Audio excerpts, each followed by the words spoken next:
All right, hello everybody. David Gibson alongside my broadcast partner Jared Brown. Got an important ball game tonight here at Getterman Stadium between the Lady Leopards and the Franklin Lady Lions. And Jared, it was a tough night last night for the Lady Leopards. Talk to me a little bit about what you saw. Well, they gave up a big inning, 6 runs in the bottom of the first to Franklin, and just never really recovered after that. Played some solid defense in the later innings, and started to hit the ball really hard in the later innings, but it was right to some Franklin defenders, and so on the wrong end of an 8-0 decision. Coming back tonight, backs against the wall, win or go home kind of thing. So I think you're going to see a very motivated Lady Leopards team out in the on the diamond tonight. Well, and it's a big game for more than just even the team's reason. Head coach Steve Dozell, if he were to lose tonight, if they were to lose tonight, it'd be his last game after a 31-year career. You want to put that in perspective? He's been there 1 year longer than Ray. Right. Well, not all 31 years as a softball coach, but about the last but at Lorena 10 to 15. But yeah, 31 years at Lorena, a Robinson product. So he's been in Central Texas pretty much his entire career. And so definitely want to send him out on the right note. So don't want to end it tonight for Coach Dalzell. Well, we believe in those Lady Leopards. We know they can put it together. We're looking forward to a big W tonight. And then if that does happen, we'll have another broadcast for you on Saturday for a chance to go to the state tournament. So we're excited to be here with you at Getterman Stadium. Thanks for tuning in. We got a big ball game ahead. We're looking forward to it. Let's go to the field now.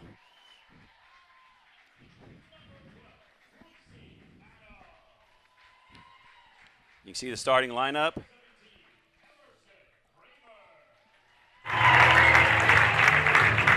And number 21, Chelsea Miller. So, Jared, one of the things, a different picture tonight for the Lady Leopards. How does that change the dynamic coming into the game? And we're facing the same picture for Franklin, right? So Reese Cottrell for Franklin threw a one-hitter last night and didn't give up that one hit until the top of the 7th inning. So she was really in command last night, threw a lot of pitches. So I think it's going to be important for Lorena to try to get to her early, force her to throw a lot of pitches and see if they can chase her from the ball game. I think she came into last night's game with a 30-3 record. The next pitcher of record for Franklin was 4-0.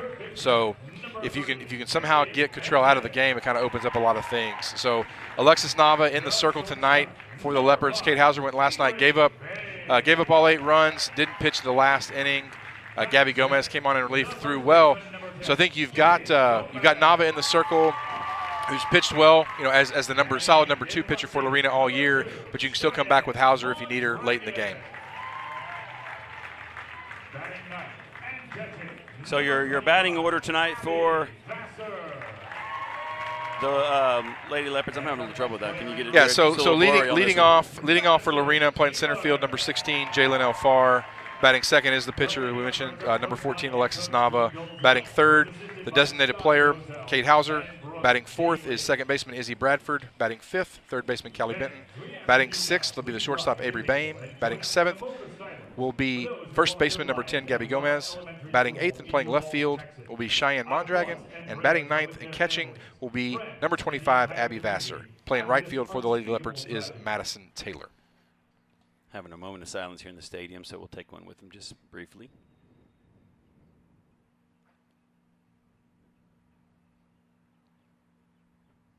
Thank you.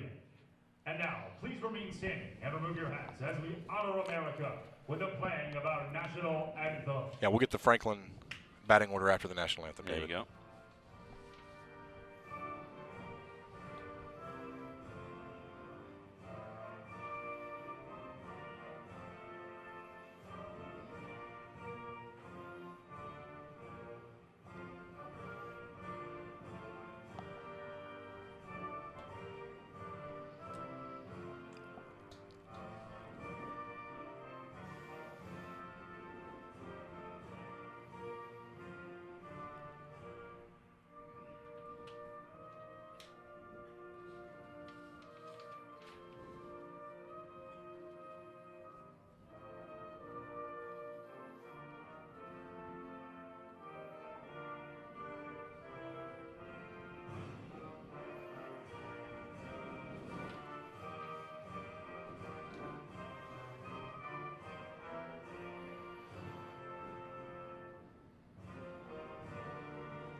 All right, there you have the national anthem here in Getterman Stadium. A little bit of a flip here in the booth tonight, fans at home. We typically, if we're doing football or basketball, I've got the lead play-by-play tonight. We're going to flip that. Jared Brown going to bring you the play-by-play with his experience. Of course, Jared, talk to you a little bit about that. You've done some Baylor softball as well. Right, so I had the chance to do a lot of the midweek road games for Baylor softball this year, and also got to go on the road with the team to Lawrence, Kansas, and do the 3-game series up there. So very fortunate to get a chance to spend some quality time with Lorena's own Baylor head coach Glenn Moore. There you go. And just what a phenomenal man he is. His coaching staff is amazing as well. So learned way more about softball than I ever thought I could learn in about a dozen games this year. So very excited to be bringing the play-by-play tonight for this Lady Leopard team as they look to force a Game 3 and try to punch their ticket to Austin and the state tournament here in Conference 3A. Winner, let you guys know we had some amazing Lorena, and the Lorena always does step up. I shouldn't act like it's abnormal, but Lorena family, Lorena community stepping up tonight. We've got our lead sponsor for our broadcast tonight, Kevin Engelbrecht. He's all over Lorena and just a terrific supporter of Lorena athletics. D1 Training Waco sponsoring our lead sponsor tonight. Remember, their motto is "You set the goal, we help you get there." Also, the first inning tonight brought to you by the Roof Co. Building relationships, serving people, delivering results. Austin and Aaron Montgomery, thank you for stepping up and sponsoring the broadcast tonight. And all right, David, so leading off for Franklin is going to be Kaylin Ortner. Ortner, a slap hitter from the left side of the plate, so you're going to kind of see her run through the box trying to slap a ball to the opposite field, which would be left field. First pitch on the way from Nava is going to be fouled back to the screen, so quickly no balls and a strike to the Lady Lions leadoff hitter, Kaylin Ortner. Of course, that slapper from the left side as well. You're a little closer to first base, and you got the longer throw. That's a dangerous combination there for a leadoff hitter. The 0-1 on the way. Off-speed pitch is slapped into left field. On to make the catch is Cheyenne Mondragon, kind of running in, fighting that sun as it sets kind of behind Getterman Stadium, but a great defensive play to open this game by Mondragon, and there's quickly one out. Well, that's a little bit of a different start, even right there, Jared.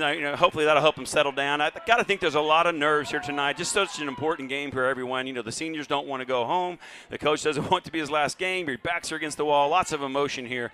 Let's watch the Lady Leopards settle in here and take control of this game.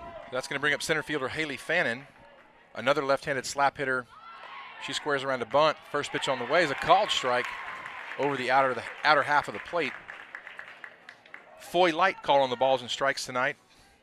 Kent Gardner down at first, Kevin Lewis at second, and Fondell Adams out at third base, the umpires for tonight's game. So you'll see Nava kind of look down at a wristband to get the pitch location and type. She's ready with the 0-1. Upstairs to even the count at a ball and a strike. It's not like Nava's a novice. She's got 66.1 innings on the year, 2.85 ERA. She can get it done. Oh, no question. She's been a solid number 2, kind of behind Kate Hauser all year, so not much of a drop-off. The 1-1 on the way, swing and a miss. And it's quickly a ball and 2 strikes to Haley Fannin. Well, that's not always a thing you see a lot. A lot of times high school softball, they've got one dominant pitcher, and they ride it as far as they can go, and they ever get in a situation with the backup. Well, that's what we're going to see with Franklin and Reese Cottrell. The 1-2 on the way. A little bit upstairs, appeal down to the third base umpire, Fondell Adams. I'm not sure he was aware of the situation. I didn't think that Fannin even got close to coming around on that, but the umpire asked for help from his partner, and not sure he was paying attention. Of course, Adams kind of became the story late in the ball game last night. Talk about that a little bit later. Fannin batting .445 on the season. Yeah, 2-2 on the way, stays high and outside to make the count full. Another lefty. Yeah, you've got these 2 slap hitters at the top of the lineup to kind of pave the way for Reese Cottrell. Payoff pitch on the way. Swing and a miss for strike 3, and that's another strikeout. The first strikeout of the day for Alexis Nava. the pitcher, number 8, Reese Cottrell. Our first strikeout of the ball game. Strikeouts brought to you by the Pitts family. We thank Corey and Jennifer Pitts for stepping up big time yesterday and deciding to sponsor the strikeouts for tonight's game. So that'll bring up the third left-handed batter, Reese Cottrell.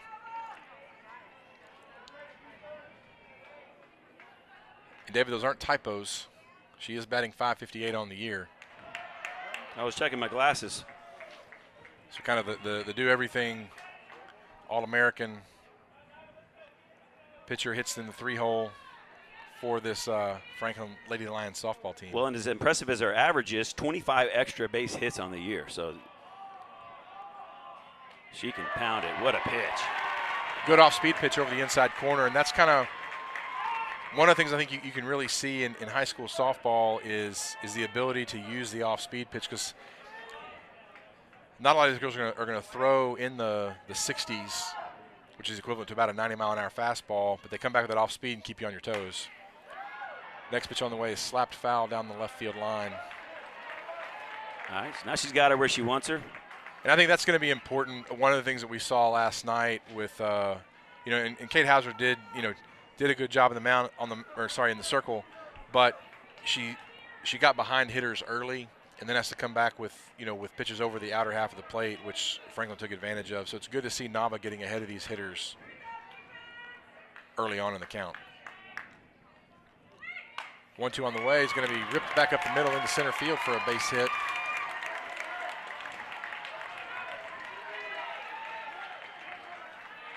Cottrell's going to be aboard with a 2-out single. Hate to give that one up with a 1-2 count like that, but nevertheless, 2 out still. We can. And I think we'll probably have a special pinch runner for the pitcher, and that's going to be Haley Hayes. Of course, in high school softball, you can have a pinch runner for your pitcher and your catcher every single time they get on base. It's my understanding it's supposed to speed the game up, but I don't know that we saw that last night with one of the slower games I've been a part of. But nonetheless, third baseman Emma Ricada, another left-handed batter for the Lady Lions, steps in, 2 outs and a runner at first. Ricada batting .555 on the season, also over 20 extra base hits, 50 ribbies. That's second only to Cottrell. She's hitting cleanup for a reason. You're going to see Abby Vassar behind the plate for Lorena, popping up quickly to try to keep Cottrell at first base.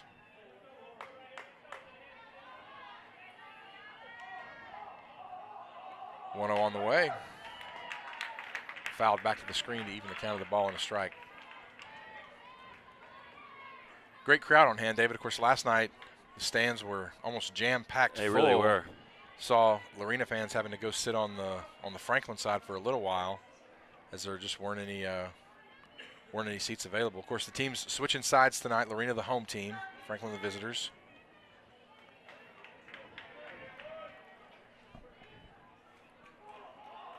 Nava's ready with the 1-1.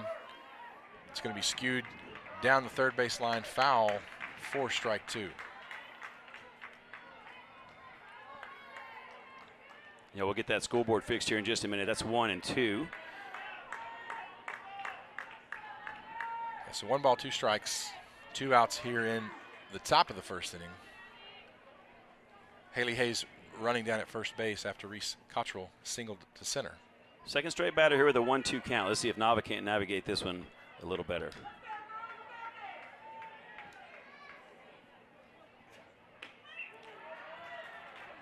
Next pitch on the way just misses to even the count at 2 balls and 2 strikes.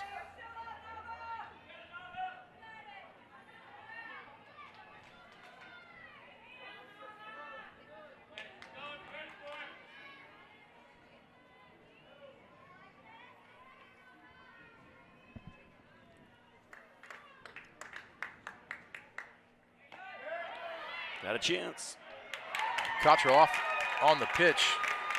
Slides in headfirst safely down at second with the stolen base.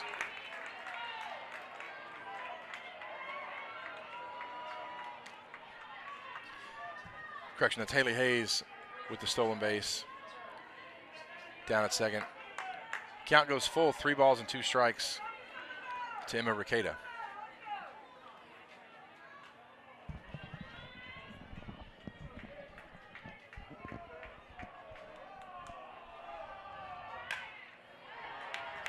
Payoff pitch is fouled out of play. Count remains full. So is this Ricada trying to slap it down the third base line, in your opinion, or is she behind the pitch? I think right now she's trying to make contact, and so you want to protect the plate with 2 strikes.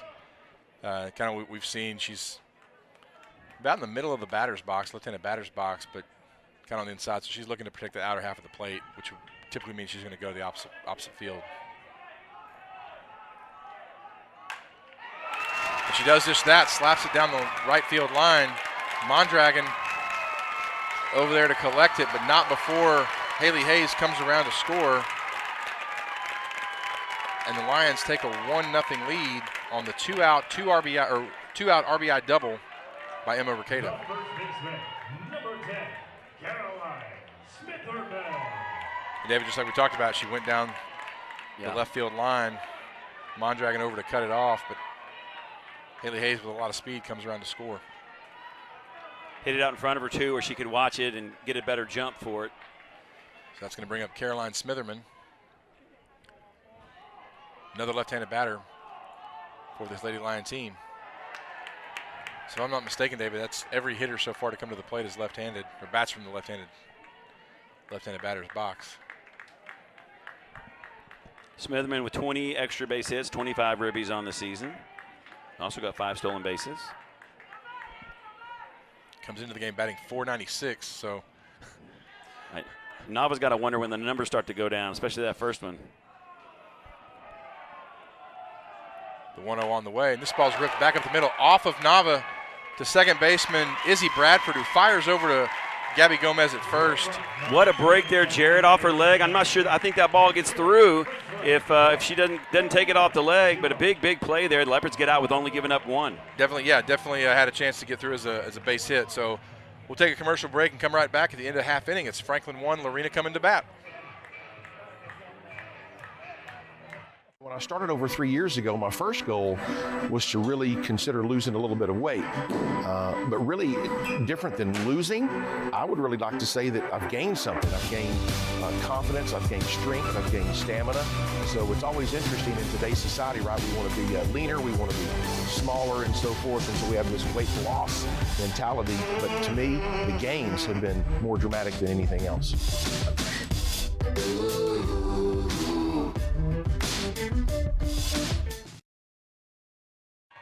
Welcome back into Getterman Stadium. David Gibson, Jared Brown here. We're headed to the bottom of the first inning. I want to remind you the first inning brought to you by the Roof Co. Austin and Aaron Montgomery.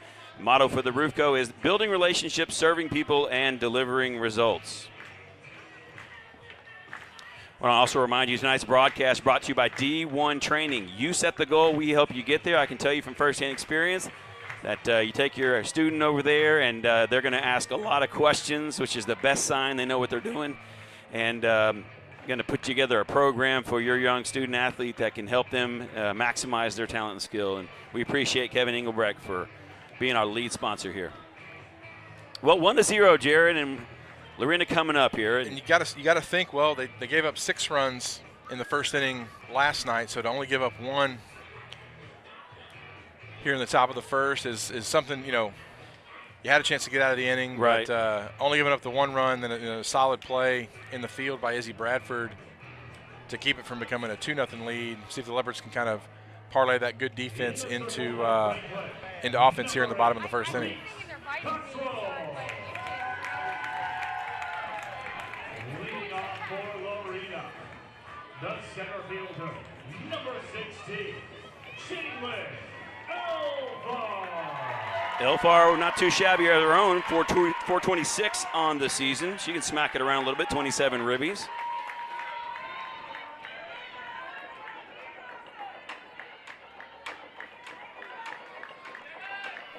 Love to see them get to her early, Jared. Yeah, Reese Cottrell in the circle again. She threw about 125 pitches last night, back in the circle again, a 1.09 ERA on the year, 31-3 record. First pitch on the way, misses. Not sure where, but Floyd Light signals ball 1. Elfar playing center field tonight. Had her hands full last night. 1-0 on the way is downstairs for ball 2. It's kind of what we're seeing with this first hitter. Lady Leopards need to try to get ahead in these counts, so they're going to see pitches to hit. Hit the ball pretty solid last night, just right at a Franklin defender. 2-0 on the way is over the outside corner. So 2 balls and a strike. Now to Jalen Elfar.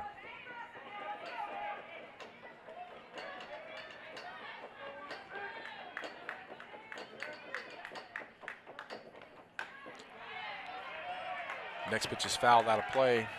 Even the count at 2 balls and 2 strikes.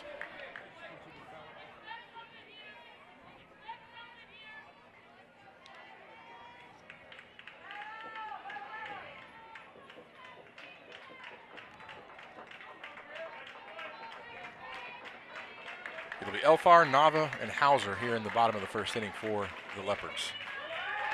2-2 on the way. Stays outside, and the count goes full. You know, one of the things Cottrell did so well last night is not give them a big fat pitch to hit. She was working the corners, and I know it was frustrating for some of the Lorena fans to see their, getting those calls. Payoff pitch on the way is going to be knifed foul just past the safety netting into the front row of the first base side of the stands, manned by the Franklin faithful tonight. And so we'll have another payoff pitch. Cottrell, a left-handed pitcher for Franklin. There The payoff pitch is low and outside for ball 4, and so the Leopards have their leadoff batter aboard here in the bottom of the first inning.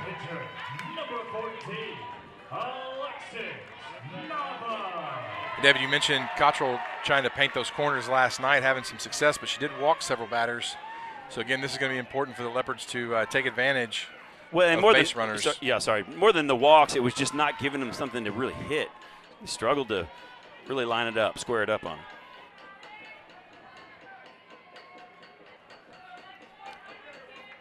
Cottrell wants a new cycle of signs. But Elfar aboard at first, the leadoff walk. First pitch on the way to Alexis Nava.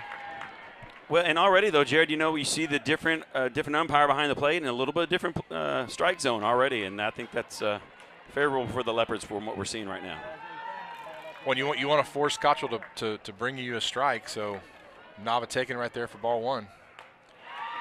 Ball 2 is high. And David, if you almost kind of look at the body language of Reese Cottrell out in the circle, kind of shoulders already sagging a little bit, and you kind of wonder how much gas does she have in the tank after. Well, and it's warm tonight, game. right? It's warm and hot. 2-0 on the way. Nava swings through the pitch for strike 1. Hey, David, you mentioned head coach Steve Dalzell. He's coaching down at third base, and over at first, which has got to be a joy for him, is his son Sky.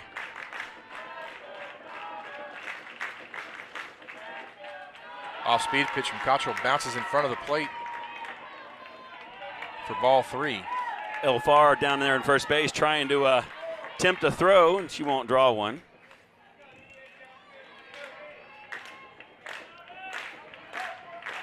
You see the Lorena faithful cheering on with their pitcher tonight, Alexis Nava. The 3-1 on the way. Another pitch outside. So back-to-back walks to start the game. All right, Kate. Let's go now. And that'll bring up designated player Kate Hauser. We talked about Kate. She's a fantastic all-around player, 603 on the season. 43 runs batted in. As impressively too, though, Jared, she's got 20 walks on the season, so it's not like she's just swinging at everything up there. It looks like we're going to have Emmy Kramer running at first base for Alexis Nava. Tell you what, all runs scored tonight going to be brought to you by the Browder Wood family. We appreciate Shante Browder and Lindy Wood, and we'd love to get one of those right about now with a base hit. First pitch on the way is an off-speed pitch. In and over for strike one. So Tracy Lowry, the Franklin catcher, was out to talk to Reese Cottrell after that last walk. Seems to settle her down a little bit. She starts Hauser off with an off-speed pitch for strike one. The 0-1 on the way. Outside to even the count of the ball and a strike. Yeah, Hauser, 5 home runs on the year. Did see her average, I guess, drop down under 600 to 561 last night. But yeah, 27 RBIs on the year, David. So she's got the power to take it out of the ballpark.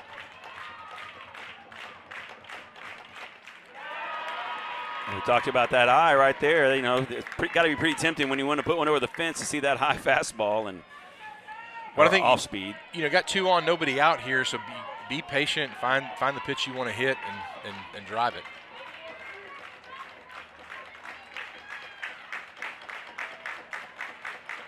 Two, 1 on the way. That's going to be a called strike over the outer half of the plate to even the count at 2 balls and 2 strikes.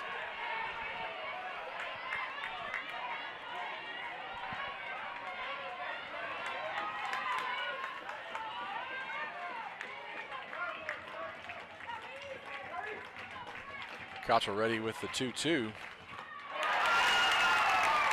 Hauser swinging a miss for strike 3. She's the first strikeout victim of the night. And there's 1 out here in the bottom of the first. And that'll bring up Izzy Bradford. The Lady Leopards' second baseman made that great defensive play to end the top of the first for Franklin. Left-handed batter for the Lady Leopards.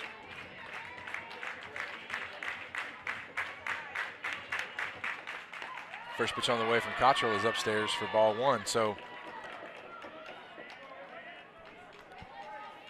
3 of the first 4 hitters have looked at ball 1 on the first pitch from Reese Cottrell.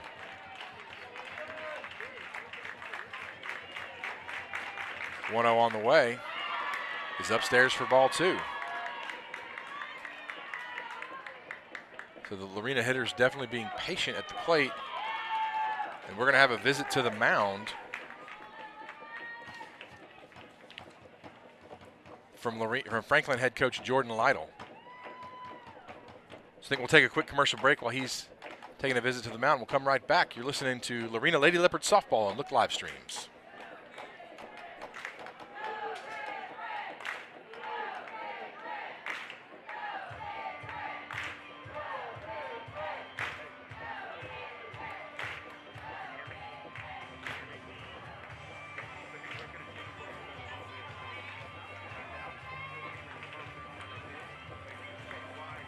Welcome back into Getterman Stadium for the 3A Regional Championship Series between Franklin and Lorena. Jordan Lytle is done with his visit to the mound. Izzy Bradford's back in the left-handed batter's box. 2 balls, no strikes here in the bottom of the first. Leopards with 2 runners on, only 1 out. The 2-0 on the way is a called strike. So 2 balls, 1 strike now to the Lorena second baseman, Izzy Bradford. Bradford hitting .326 on the season, no home runs, 7 runs batted in. 2-1 on the way. Bradford swings and fouls it back to the screen to even the count at 2 balls and 2 strikes. Jalen Elfar down at second base. Emmy Kramer over at first. Back-to-back walks from Elfar and pitcher Alexis Nava account for the base runners for Lorena. 2-2 on the way is going to be an off-speed pitch that's outside. So 3 balls and 2 strikes to the cleanup hitter for Lorena, Izzy Bradford. Callie Benton waits in the on-deck circle for the Lady Leopards. Payoff pitch on the way. Bradford can't catch up to the high heat from Cottrell and goes down swinging for out number 2. And that'll bring up third baseman Callie Benton. She tries to extend the inning for Lorena.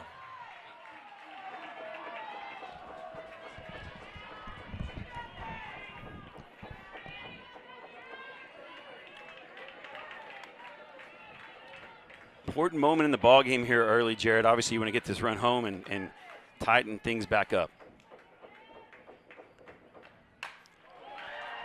Benton drives one into shallow center field. Haley Fannin on, reaches up and makes the catch to retire the side. So for the Leopards in the bottom of the first, no runs on no hits. 2 runners left on base at the end of 1. It's Franklin 1, Lorena 0. We'll throw it to commercial break. You're watching the D1 training broadcast of Lorena Lady Leopards playoff softball. Landscape and Sprinkler is your one-stop shop for turning your dream vision for the environment outside of your home or business into a reality. From laying sod and installing sprinklers to the finer beautifying touches and year-round maintenance, H&M Landscape and Sprinkler can do it all. Whether you are looking to sell your home, attract more, beautify your home to enjoy with family and friends, H&M Landscape and Sprinkler has the skill and expertise to get the job done just the way you want. Visit them online at hmlandscapeandsprinkler.com or call 254-732-6818. That's H&M Landscape and Sprinkler. 15 years of experience in the industry and a personality that brings bold ideas to the table. And my skills working with people in the community and being able to wrangle all of his bold ideas. We've decided to take this leap of faith and launch what we hope will not just be a roofing company, but a way to serve our community by building amazing relationships that will grow beyond the projects, building relationships, serving people, delivering results. We are Austin and Aaron Montgomery. And this is The Roof Co.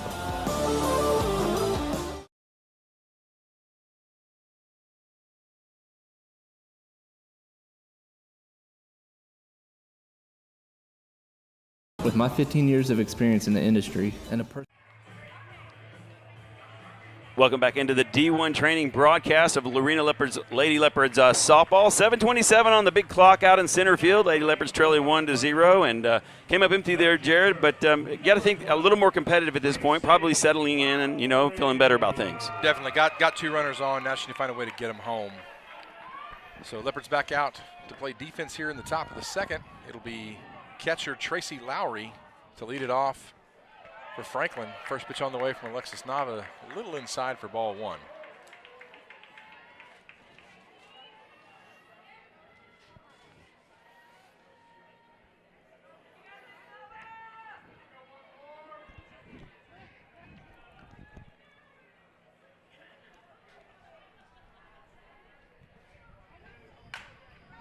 This ball's hit right at Callie Benton at third base. She fields it cleanly, fires over to Gabby Gomez at first. And as a pitcher, you see your defense right there, put that kind of ball across the diamond and get the out. That helps you settle in, be more confident. Your team's behind you, and you can see it there on our CF Supply replay. And terrific throw there by Benton. That's a long throw, man. If you've thrown across the diamond before, that it's not easy to throw that one away. Well, and she's looking in the sun as that ball comes down. So solid job by Callie Benton at the hot corner. There's one out here in the top of the second. Brings up Raylan Uri. First pitch on the way from Nava is a called strike. So Nava doing a good job staying ahead of these Franklin hitters here in the top of the second. Next pitch is upstairs to even the count at a ball and a strike.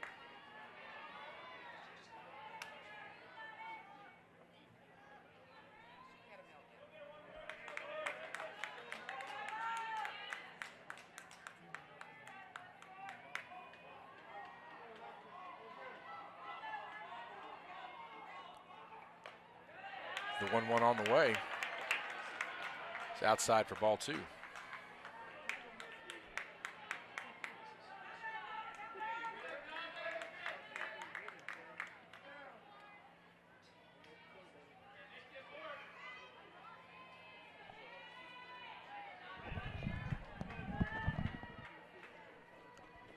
Two one on the way. Boy, look at that off-speed Fuller there. Uri tried to, she checked her swing, but it's still a called strike to even the count of 2 balls and 2 strikes. Uri, the designated player tonight for Franklin. So, David, interesting, they can actually have 10 players. You have somebody in a flex position, so one of the fielders kind of they can switch them out interchangeably. 2-2 just misses, kind of low and outside as the count goes full.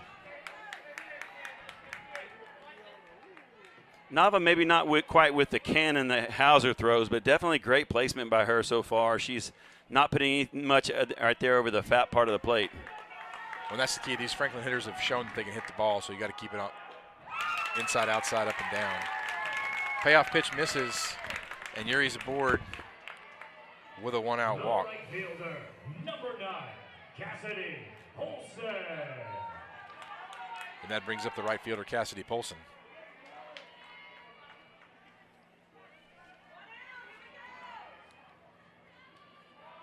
So Raylan Yuri aboard at first base with the one-out walk. Nava looks into the dugout. Get the signal from her coaches. First pitch on the way is fouled back to the screen for strike one. And David, I don't know if you've ever had a chance to look at the wristbands the softball pitchers wear. You almost need a PhD in hieroglyphics to decipher it. Lucky for you, I've got that. Well, then I'll have one them bring one up to you, and you can look at it and tell me what it means. The 0-1 on the way. Great job by Nava hitting the outside corner to put Cassidy Polson in the hole. No balls and 2 strikes. Polson hitting .239 on the year. No home runs, 15 runs batted in.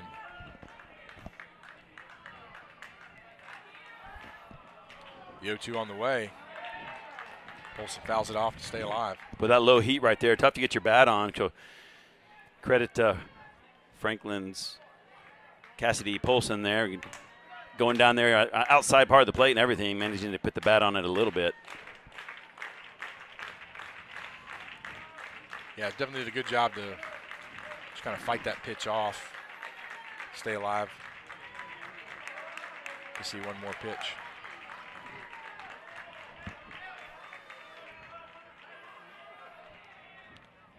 .0-2 on the way. It's a good pitch. You don't want to give her, see if she'll chase, right? Yeah, it's what the players and coaches would call a good miss. See if you can chase, have her chase the heat upstairs, but you got a couple to throw away here, so be a great time for a Corey and Jennifer Pitts strikeout. This ball's going to be popped up in the infield. Nava fielding her position. Can't make the play, kind of squeezes out of her glove. There's a lot of spin on that ball, David. It was off the end of her bat. I think there's some miscommunication between Nava and Gabby Gomez. The ball falls to the ground, but then she fires it on to second base, makes the heady play to realize. Well, and that's different than baseball, right? Where you might have an infield fly rule, or well, you wouldn't have an infield fly until you had runners at first and second. There you go. That's what I'm talking about. Just making sure you're listening. That's all. And they're going to score that a base hit. Really? I guess they just thought there was that much spin on the ball. Well, and then get her. Oh, yeah, what a throw. Great job by Abby Vassar to fire it down to second to get Cassidy Polson trying to steal on the first pitch. And that's going to be the third out of the inning. Get a look at it here on the CF Supply replay. Throw down. That's going to just missed the throw there, but terrific throw right on the bag, too, Jared. If that thing's not right there, she's safe, and we got another runner in scoring position. But instead, we're headed to the bottom 2. We'll take a quick commercial break and come back with more of the D1 training broadcast of Lorena Lady Leopards playoff softball right after this.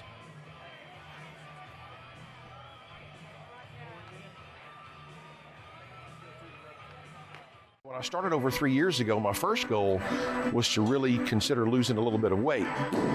But really different than losing, I would really like to say that I've gained something. I've gained confidence, I've gained strength, I've gained stamina. So it's always interesting in today's society, right? We want to be leaner, we want to be smaller and so forth. And so we have this weight loss mentality. But to me, the gains have been more dramatic than anything else.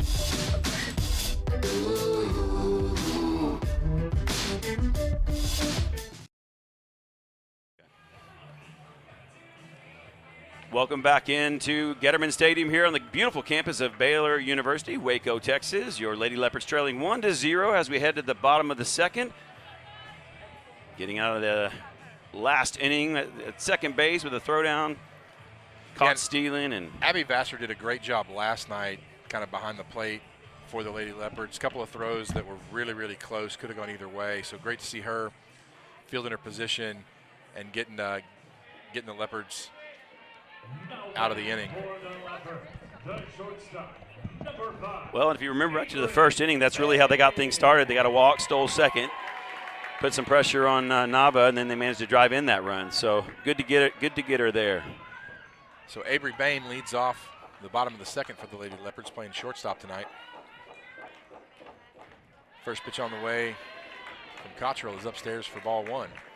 You know, and we mentioned this a little bit earlier, but this is a big difference between last night. Cottrell was getting ahead of the batters early. She's throwing strikes early. And this game, she's missing a little bit.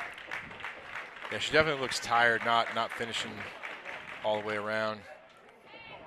It's Bain way ahead of the off-speed pitch and pulls it foul to even the count of the ball and a strike. And David, I think if you're these Leopard hitters, you've got to try to force her to throw as many pitches as possible to see if you can chase her from this ball game. Yeah, there's no question that the sooner we can get Cottrell out of this game, the more likely we are to be playing on Saturday.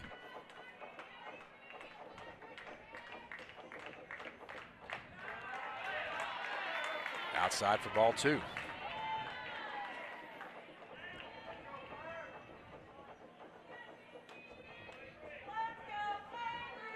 So it's Bain, Gabby Gomez, and Cheyenne Mondragon due up for the Leopards here in the bottom of the second.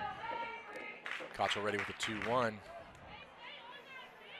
Tell you what, she's definitely on that pitch. Yeah, she's just a little ahead of it, and just kind of got to get her timing down. The fear, though, is if you're sitting on that kind of that rise ball or fastball, and she comes back with the off speed, it's going to freeze you. Yep. So just got to be mindful of that. And we saw last night she's got a good one too. Kind of a screwball that stays outside, so another full count for these Leopards hitters. Quick reminder that the second inning's brought to you by the Roof Co., building relationships, serving people, and delivering results.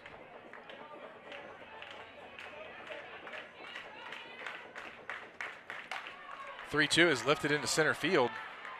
Haley Fannin on to make the catch for the first out of the inning. Now batting, the first baseman, number 10, Gabby Gomez. That'll bring up first baseman Gabby Gomez. Gomez came on last night to pitch a scoreless sixth inning for Lorena in relief of Kate Hauser at first base tonight. First pitch on the way is upstairs for ball one.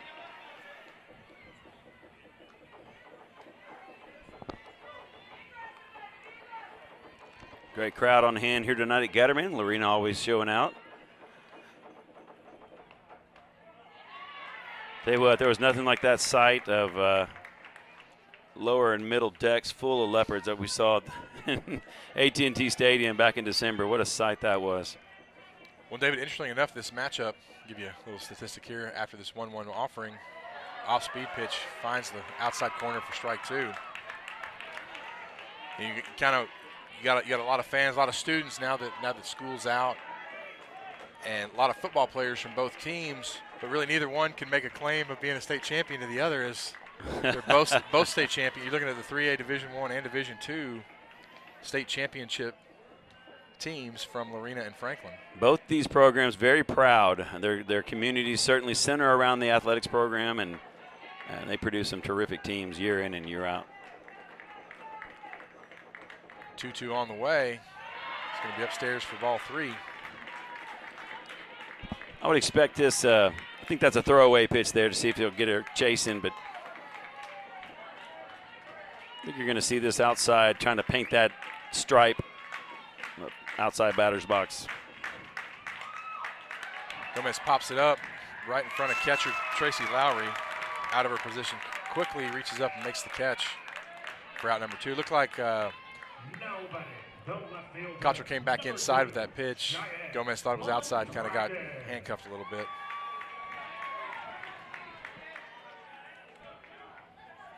So 2 outs now for left fielder Cheyenne Mondragon.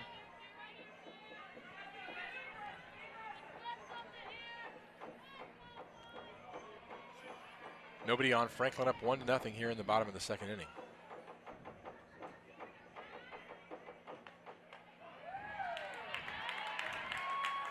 First pitch on the way, a called strike to the Lorena left fielder. Mondragon does have a couple of triples on the year. 6 doubles as well. Be a great time to have one of those, get a runner in scoring position. Just gonna hit this off the handle right at third baseman Emma Ricada. Makes the easy catch for out number 3. So no runs, no hits, nobody left on base. At the end of 2, Franklin 1, Lorena 0. We'll take a quick commercial break and come right back.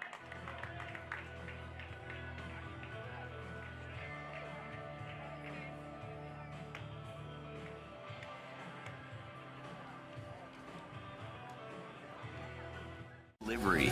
Well, Lynn's Pharmacy Hewitt offers all the conveniences of the large corporate pharmacies, but also offers fast, friendly service and the convenience of a local drive-through and free delivery.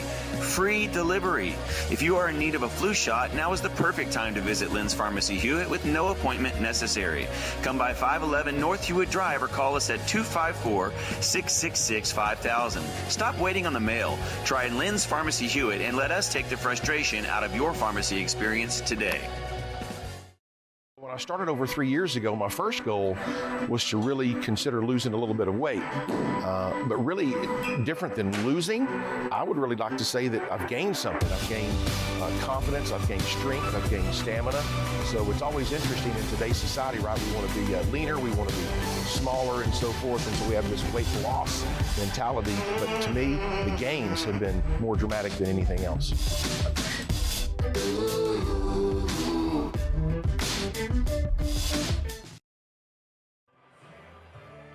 Welcome back into Getterman Stadium. David Gibson, Jared Brown up here, heading to the top of the 3rd. Lady Leopards trail 1-0.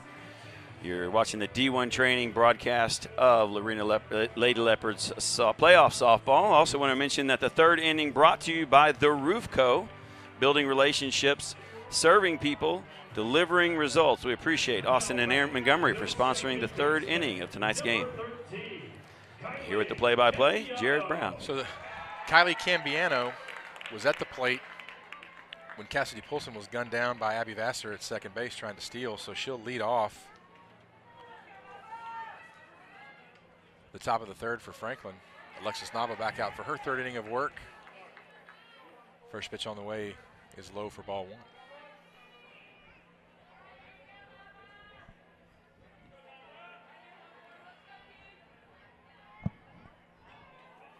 Cambiano batting .360 on the season. And she smacks one out to right field. Madison Taylor going back, makes the catch for out number 1.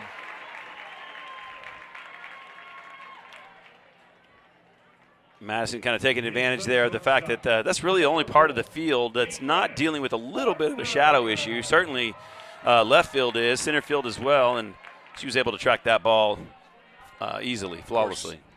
Madison Taylor, I believe, is the daughter of Baylor hitting coach and third base coach Mike Taylor. So she might know a thing or two is what you're trying to say. A thing or two about baseball. 5:39 at the plate right now for the Lions. Back at the top of the order, and Kaylin Ortner, she squares around to bunt. Again, David, we talked about those slap hitters at the top of Franklin's lineup. She kind of scoots through the left-handed batter's box, trying to lay down a bunt and get aboard here with 1 out in the top of the 3rd.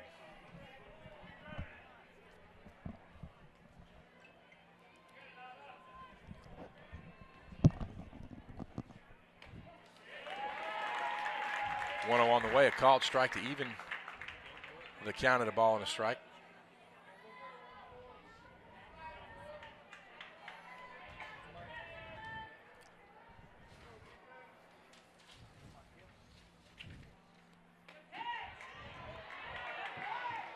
One on the way, misses upstairs for ball 2.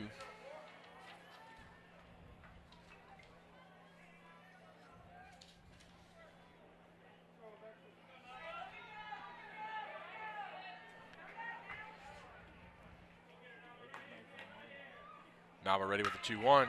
Ball's hit right at Avery Bame at shortstop. Wow, what a dig there at Fields first the play, base. and then Gabby Gomez really makes that play by digging that ball out of the dirt. We'll take a look at the CF Supply replay.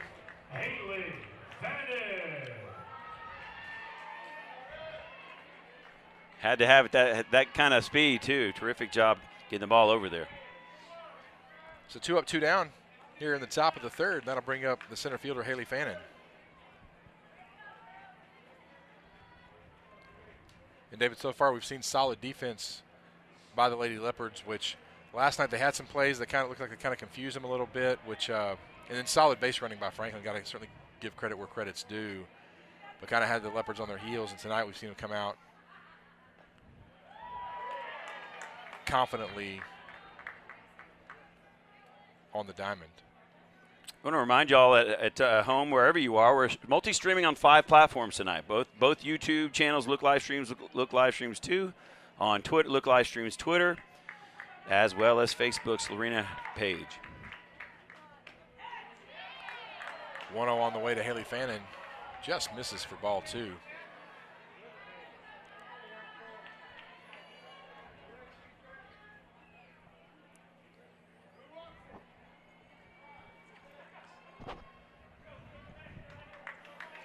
Appreciate Kevin Taylor. Tell you why in just a minute.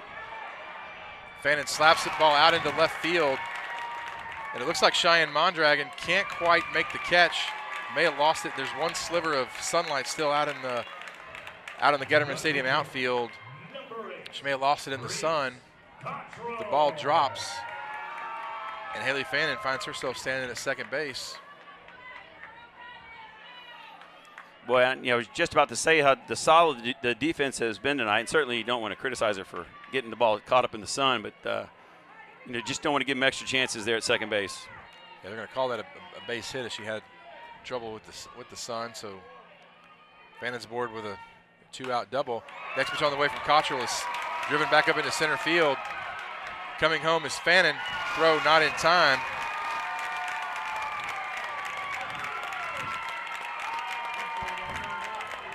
Franklin increases their lead to 2-0. And David, that one's going to kind of sting because could have been out of the inning. Exactly, yeah. But you give up that unearned run there. I guess it is an earned run because it was a base hit. But well, and that's kind of a little bit what happened to Kate last night early.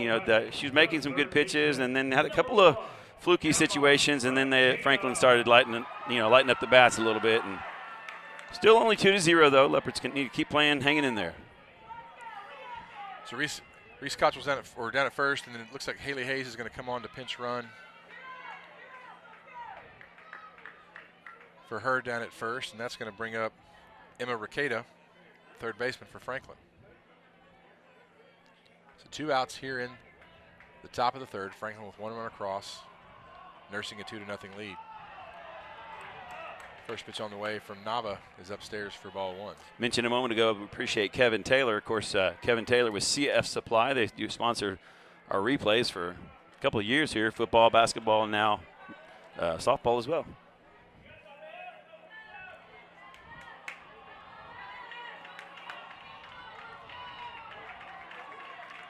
The 1-0 on the way is fouled back at the screen and into the photo well to even the count of the ball and a strike.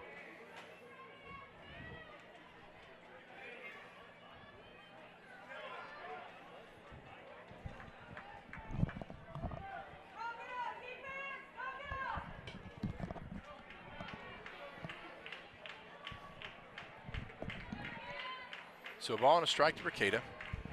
Batting .553 on this season. No home runs, 51 runs batted in. Of course, when you've got Cottrell, Fannin, and Order in front of you, you're going to drive in a lot of runs. Yeah, no question.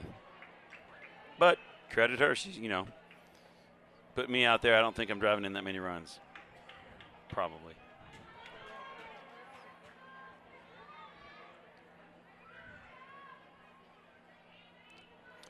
Of course, if you're not familiar with Lady Leopards softball, Coach Steve Dolzell. 2-1 on the way is fouled out of play. We'll be hanging it up hanging up the clipboard after 31 years of coaching in Lorena, and certainly don't want it to end here tonight.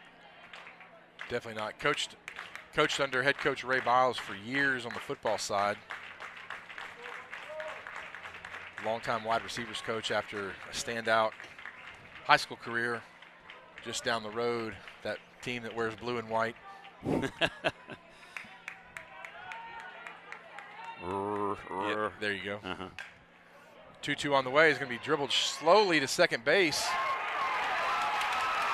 Izzy Bradford, who was playing kind of deep in the hole, David, took a while to get to the play. She tries to flip it to Gabby Gomez at first, but Requeta, hustling all the way, beats it out for an infield single.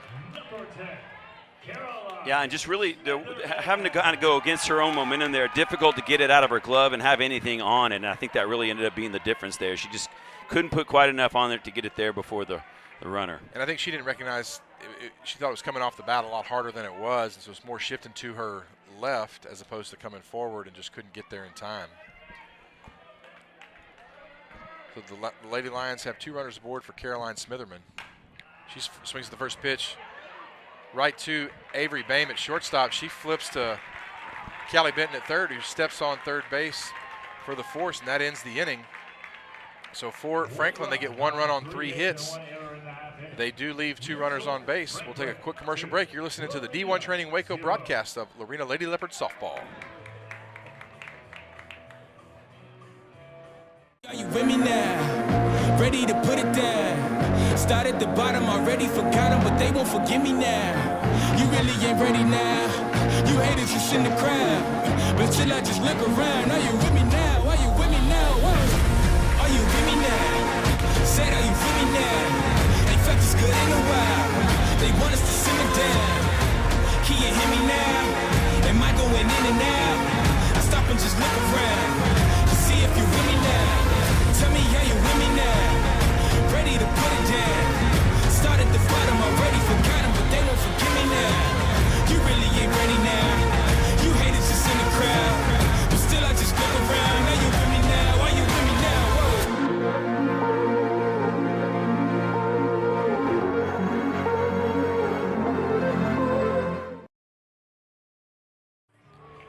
How far did basketball go? Welcome back into Getterman Stadium. David Gibson here in Waco, Texas. Lady Leopards down 2-0 here as we head to the bottom of the third. Abby Vassar, Jalen Elfar, and Alexis Nava to come to the plate here as Lady Leopards hope they can kind of get to Cottrell here. They need to knock her out of the circle. Well, it was interesting last night, David. We saw that the second time through the lineup, Cottrell kind of adjusted the way she was pitching, started throwing a lot more off-speed pitches. So it's going to be interesting to see if the Leopards kind of they already should have a good scouting report from last night.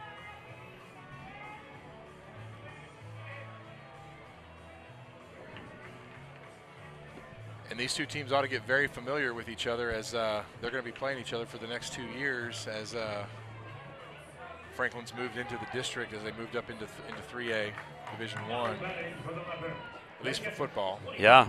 Oh, and you know that's going to be fun.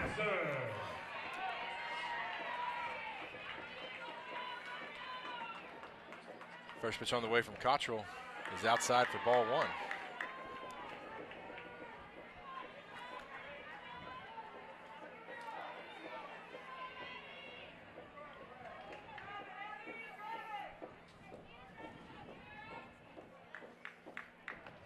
On the way. It's a called strike at the belt. To even the count, Edo ball and a strike. Go ahead, Jeff. Oh, I was just saying one of the things I think we need to look at, think about this entire athletic year of 2021, 2022. As Vassar swings and a miss for strike 2. You look at not just the men's sports, but also the women's. Volleyball goes to the state tournament. Oh yeah. Basketball went what? 4 rounds deep, 3 rounds deep. Put me on the spot there, buddy. And now softball's on the verge of going to the state tournament. Vassar stays alive, fouling it back to the screen. You couple that with obviously the state championship in football. Right. You mentioned cross country. Cross country finishes runner up. at the state meet. So just a phenomenal job by all the Lorena sports. There you go. Vassar rips it down the left field line. Just fouls it. One hops the wall. But again, we're starting to see these Leopard bats kind of, get the timing down on Cottrell as we look at a replay. Yeah, it won't take too many of those to square this thing up, But Jared, you're mentioning all the success in the athletic. It comes down to one word, man. That's culture. And these kids grow up from a very young age working hard, believing the best. Great community there in Lorena. 1-2 on the way. Cottrell tries the outside corner and just misses. She thought she had her third strikeout of the day, but nonetheless counts even at 2 balls and 2 strikes. Yeah, not quite as wide of a zone as we saw last night, especially away. Well, and in talking with some of the folks after the game, I think their complaint was that the home plate umpire was giving a little bit more room on one side than the other. And that's where they experienced a little bit of frustration. Payoff pitch on the way. Vassar hits it deep to left field. It's going to bounce off the base of the wall. And the Lady Leopards have the second base hit of the day. Get a look at it here on the CF Supply replay, Jared, and you could see this coming a little bit. They've been squaring around on her and finally got the fat part of that bat on the ball, drove it out there to the warning track, and let's see if we can't put a couple or 2 or 3 of those together here and get right back in this ball game. Well, so it's going to be very interesting, David, is now you got a runner in scoring position, nobody out, back to the top of the order, and Jalen Elfar, she of course walked to lead off the game for Lorena. Does she try to put a sacrifice on and get Vassar over to third? Nothing doing.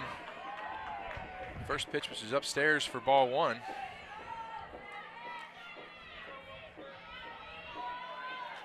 Vassar's going to stay out at second base. Of course, Coach Dalzell could pinch run for her as the catcher, but she'll stay out in second base. The 1-0 on the way, off speed. Bounces in front of home plate. So quickly 2 balls, no strikes to the Lorena leadoff hitter, Jalen Elfar. Elfar batting .381 now on the season. 1 home run, 15 runs batted in. Next pitch on the way, downstairs for ball 3. Down there at the bottom of the order, Jared, with Abby, she's hitting .292 on the season. Only a few doubles in there. Of course, she hadn't had a lot of appearances, but getting a win like that at the 9 spot and getting back here at the top with no outs.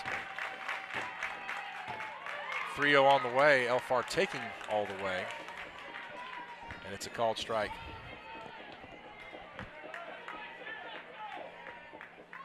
So now I think if you're Jalen Elfar, you're looking for a pitch to hit in a certain spot and force Cottrell to come to you. She pops it up in the infield.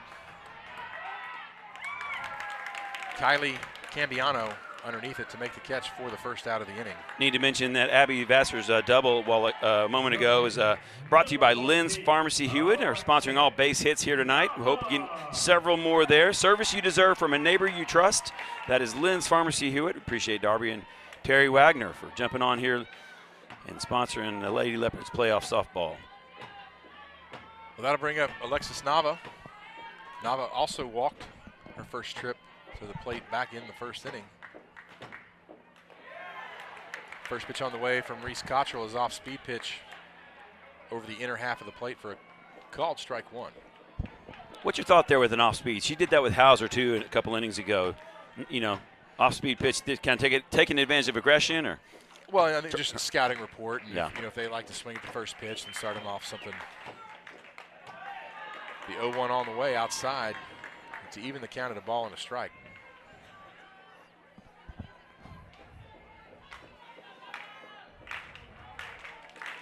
Nava does have 7 home runs on the season. She's going to drive a base hit into left field. Coming around is Abby Vassar. Throw home not in time. She scores standing up, and down to second base on the throw home is Alexis Nava. So Nava helping her cause with a one-out RBI single as we take a look at the CF Supply replay. Vassar was coming home all the way. And the Leopards have cut this lead in half at 2-1. And you can feel the momentum here on the third base side of the stadium at Getterman Stadium. The fans in red suddenly have a little bit of life in them. So now with Nava down at second base, after the throw home, she's in scoring position for Kate Hauser. Hauser now hitting .552 on the season, 5 home runs, 28 runs batted in.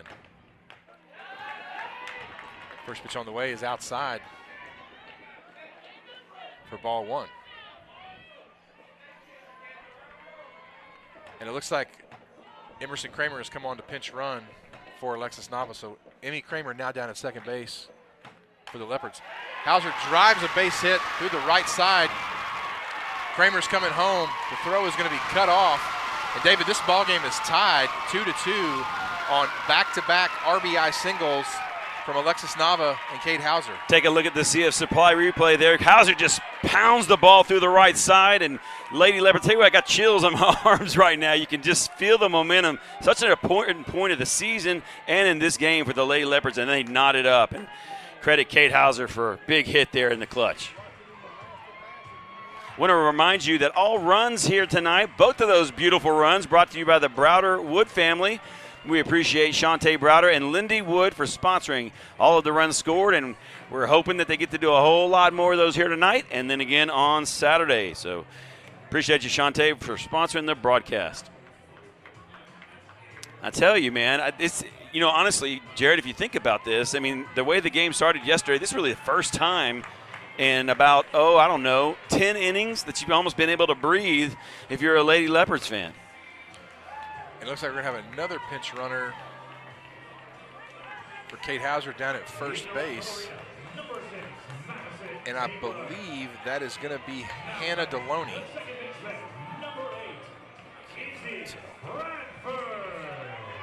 No, correction, that's going to be Madison Taylor running at first for Kate Hauser.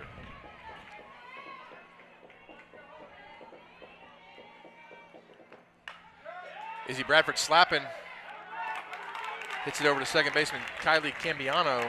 She fields it and throws to first. But moving on to second base is Madison Taylor. And Callie Benton coming to the plate in the 5-hole. Callie can get it done. She gets it done on the hardwood and out here on the diamond. Callie batting .333 on the season.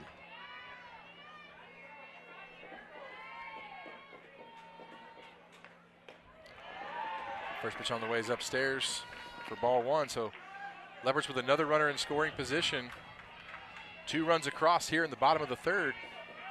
Game all knotted up at 2 in a must-win game 2 for the Lady Leopards. Great job by Callie there, laying off that off-speed pitch on the outside part of the plate. You can see her body there flinch a little bit like she wanted to go for it, but managed to stay away from it. And I think if that's got to be what Coach Dalzell has told them is be patient, wait for your pitch. 2-0 on the way. Benton swings at one, little upstairs, pops it up. Cottrell fields her position for the third out of the inning, but not before the Leopards score 2 runs on 3 hits. They do leave a runner left. At the end of 3, it's Lorena 2, Franklin 2. We'll take a commercial break. You're listening to the D1 Training Waco broadcast of Lorena Lady Leopard Softball. 15 years of experience in the industry and a personality that brings bold ideas to the table.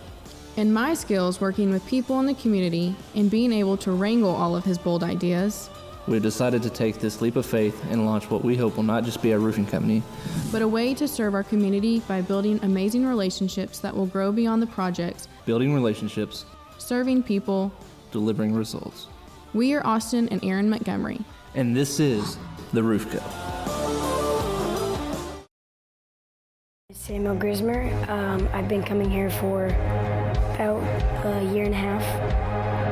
It's a great place. It's so much fun working out. The environment's awesome. I love how lively it is, all the music playing, how we get to work out on like this massive turf field, use all the equipment. Everything's so awesome. I've grown so much. I can picture myself the way that I was, now the way that I am now, and it's like a massive gap. If you want to get better, if you actually want to get better, this would be a great place because they actually work on your goals, not just like, all right, do this, do this, do this, do this, but they let you improve and push yourself to the limit. They know your limits better than anyone. They know what's best for you, and so they will always give you what's best for you. And I'm just so comfortable here working out because I know that they have my best interest in mind. And yeah, it's awesome. The coaches are great.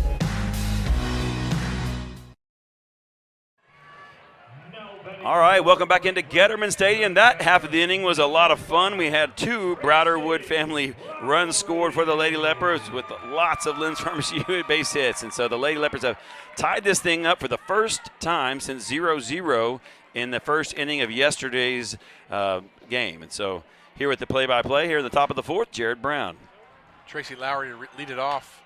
She's first pitch swinging, slaps one back up the middle, and it's going to be a seeing eye single as it was over the glove of Alexis Nava in the circle and under the glove of Izzy Bradford as she went behind second base trying to make the play. And Lowry is aboard with a leadoff single here in the top of the 4th. And that'll bring up Raylan Urey,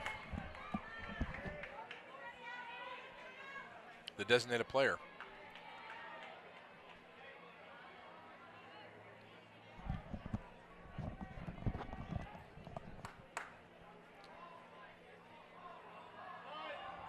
First pitch on the way, just misses outside for ball 1. David, my only complaint would be there seems to be a lot of downtime in between batters here in the game. You're wanting a more efficient game. It gives us more time. It gives us more time to talk about our wonderful sponsors for tonight's broadcast, and also celebrate these kids who really, school is out, and they're still out here representing their school. Some of these girls have graduated already. Well, and you know they want to keep doing that, right? Beautiful pitch. Oh, just missed. I want to remind you that tonight's 4th inning, top of the 4th here, brought to you by the Roof Co. Building relationships, serving people, and delivering results. That's Austin and Aaron Montgomery with the Roof Co. So 2 close pitches just miss, and it's 2 balls and no strikes to Raylan Urey.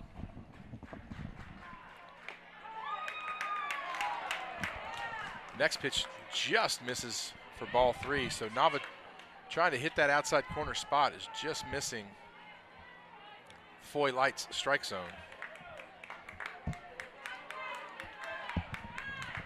Tracy Lowry down at first after the seeing eye single.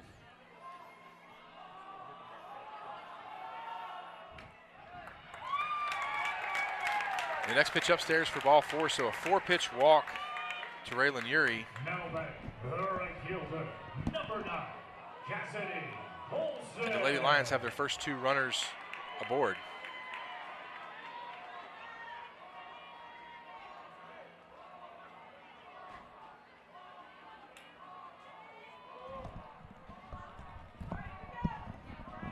Well, and not the thing you want to have happen right after you knock the ball game. You get a couple of walks here, put a run in scoring position, and now Nava's kind of in a bind, and to see if she can work out of it.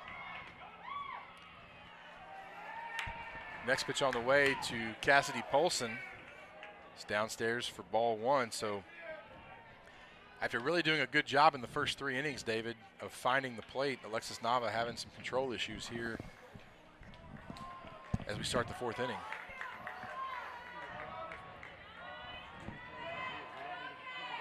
And I think the key here is that I think the Leopards are going to be able to hit Cottrell a little bit here. The key here is to minimize the damage. And Polson's going to lay down a great bunt.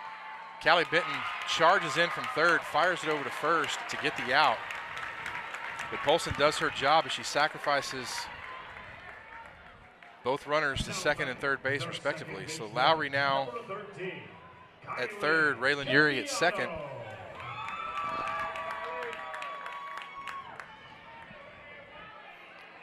With 1 out. And Kylie Cambiano at the plate for Franklin.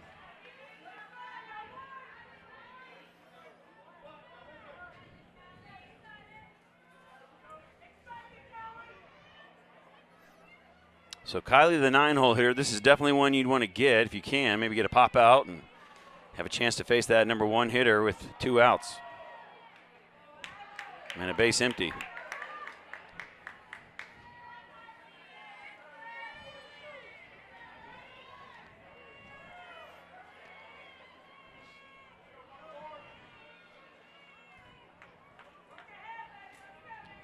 Cambiano flied to right. Her first trip up to bat. You'd love to see a strikeout here or pop up on the infield. Off-speed pitch is fouled back to the screen to even the count of the ball and a strike. But something to keep those runners put. Again, Tracy Lowry down at third. Raylan Urey down at second. Tight 2-2 ball game. Top of the 4th inning. Here at Getterman Stadium on the campus of Baylor University in Waco, Texas.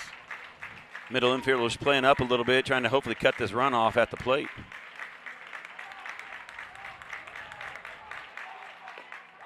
One on the way, just a bit upstairs for ball 2.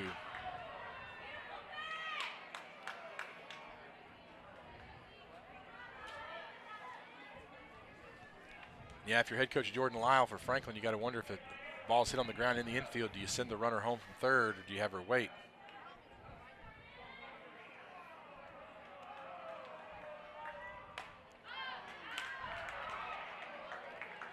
Nice catch over there on the Franklin side of things. That ball just squeezed over the net. Yeah, big moment in the ball game, obviously. Top of the 4th, you're talking about 7 innings. Runners on second and third. Getting out of this here would be a huge momentum boost for the Leopards, even in just giving up 1 run.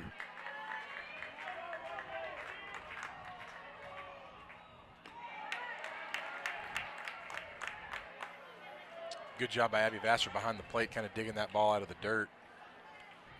And we saw some of the off-speed pitches last night, kind of got away from her. David, what we don't see is there's so much spin on a lot of these pitches that if it hits the ground a certain way, it can just kind of shoot away from the catcher. There's nothing she can do about it. So good job by Vassar behind the dish tonight for Lorena. Payoff pitch on the way is driven into right center field. Madison Taylor dives, can't quite make the catch. 1 run is home. As Tracy Lowry comes in to score, Raylan Urey had to wait to see if the ball was going to be caught or not, so she's over at third. And Cambiano is down at second. Well, fantastic effort by Taylor to be over there and to be in position to get to that ball. The ball just kind of hit in her palm and bounced out, and would have been a terrific catch. Probably would have had a tag up for a run as it was, but unfortunately that ball hits the ground. And that'll bring leadoff hitter Kaylin Ortner to the plate with 2 on, only 1 out here in the top of the 4th. First pitch on the way is fouled back to the screen.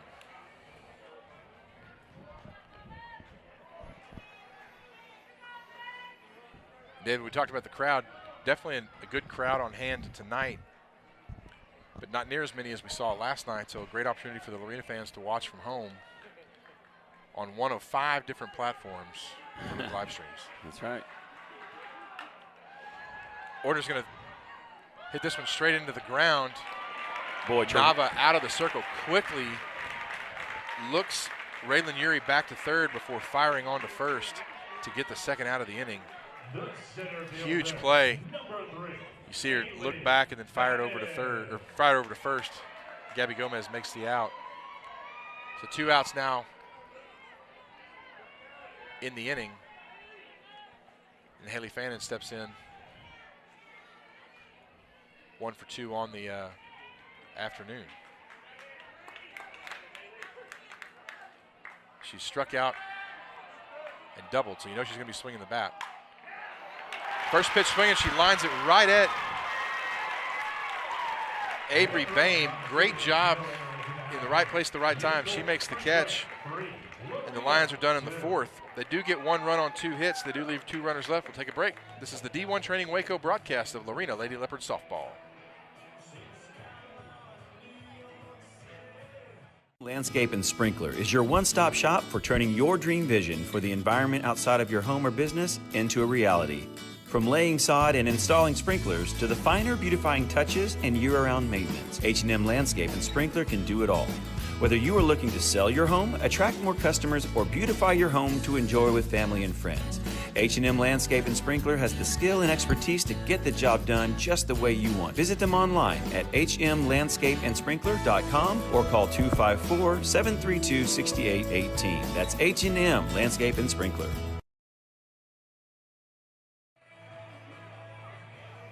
Welcome back into Getterman Stadium here on the D1 Training broadcast of Lady Leopards playoff softball. David Gibson, Jared Brown, and saw the Franklin Lady Lions respond to 2 runs in the bottom of the third by scratching across a run there in the top of the fourth. But I tell you, Jared, that could have been a lot worse. And if that not a completely different situation from what we saw in the first inning last night, where things just got out of control quickly. But credit the Lady Leopards there in that left side of the infield for coming up big on defense and getting out of the game, getting out of the inning there.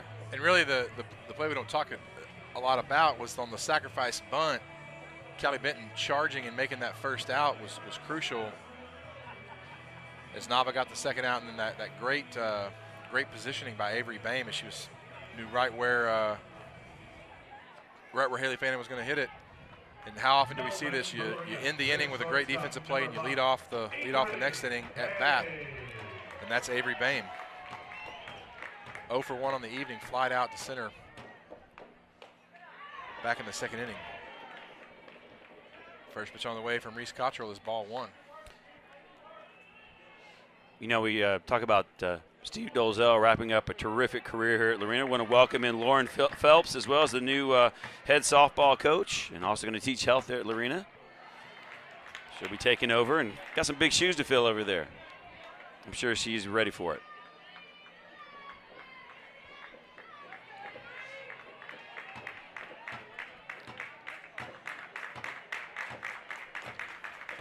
Ball and a strike. Bain is going to lift this one into left field. Coming on to make the play is Riley Caldwell. Leaning forward, kind of not really diving, but solid play to get her glove under the ball and hang on to it for the first out of the inning. Great play by the Franklin left fielder, Riley Caldwell. Well, those are exactly the type of plays that can make the difference in a ball game. You know, you see the shot to right field. It was a little bit of a tougher play for the Lady Leopards in right field, but they get the catch there in the out, and the other one went the other way. So that brings up Gabby Gomez, Leopards first baseman. She looks at a called strike. She popped out to catcher Tracy Lowry back in the second inning.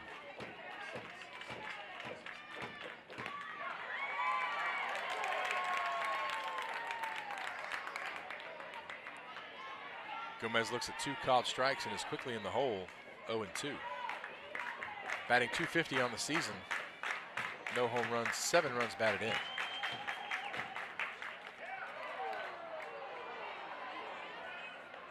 Cottrell misses with the 0-2 for ball 1.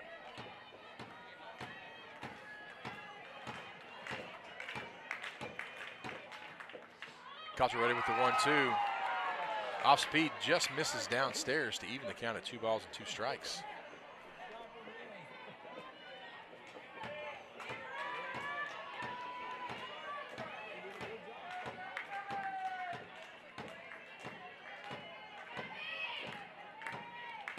Cottrell ready with the 2-2. High heat, and Gomez can't catch up with it. Swing and a miss for strike 3. And there are 2 outs in the Leopard half of the 4th inning. Number 2, Cheyenne Mondragon. 3rd strikeout of the evening for Reese Cottrell. And that'll bring up left fielder Cheyenne Mondragon.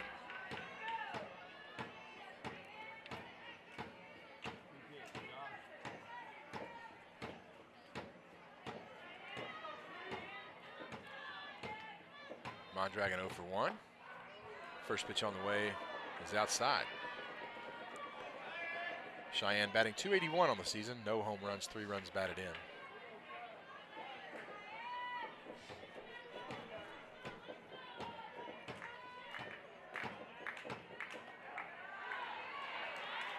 Next pitch on the way from Cottrell. Called strike to even the count at a ball and a strike.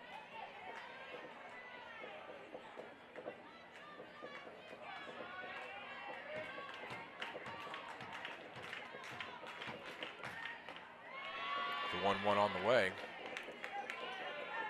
Misses for ball 2.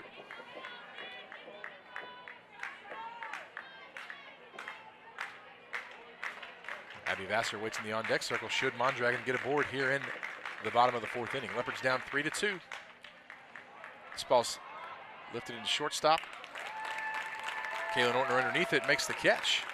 4 out, number 3. So for Lorena in the bottom of the 4th, no runs, no hits, nobody left on base. At the end of 4 innings, it's Franklin 3, Lorena 2. We'll take a commercial break and come right back. This is the D1 Training Waco broadcast of Lorena Lady Leopard Softball.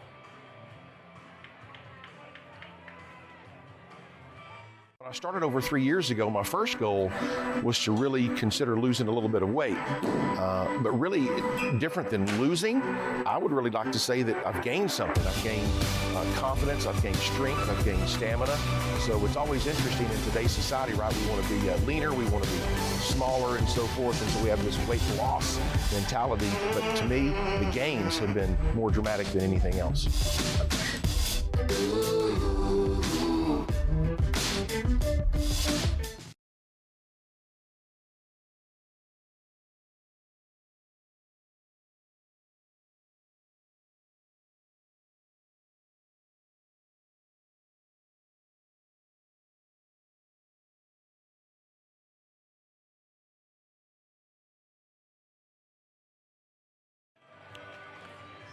Welcome back into the D1 Training Waco broadcast of Lorena Lady Leopard Softball. We go to the top of the 5th inning.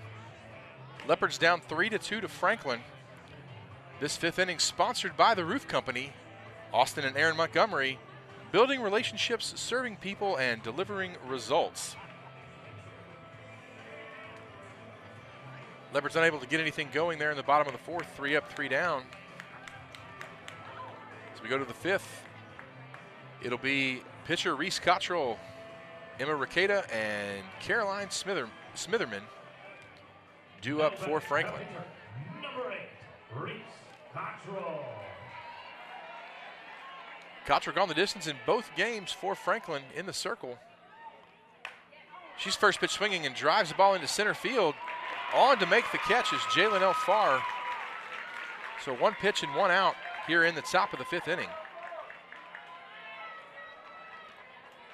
Elfar doing a good job Number 1, Emma Ricada. making that catch on the run, keeping the ball in front of her, and that's going to bring up Emma Ricada, the 3rd baseman for Franklin.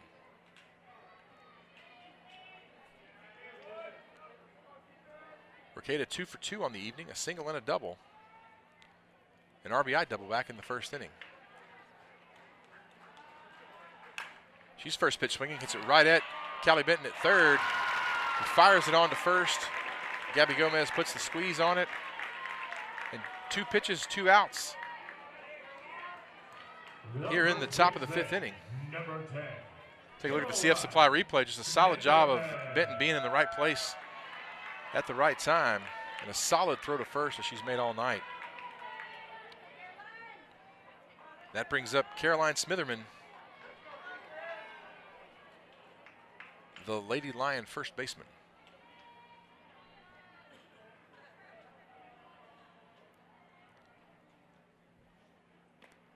First pitch on the way from Alexis Navas outside for ball 1.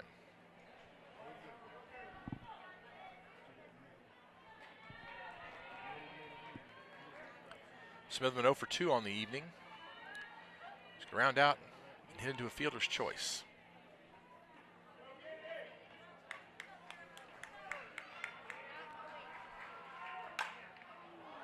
Smitherman takes this pitch down the left field line. It's going to bounce out of play.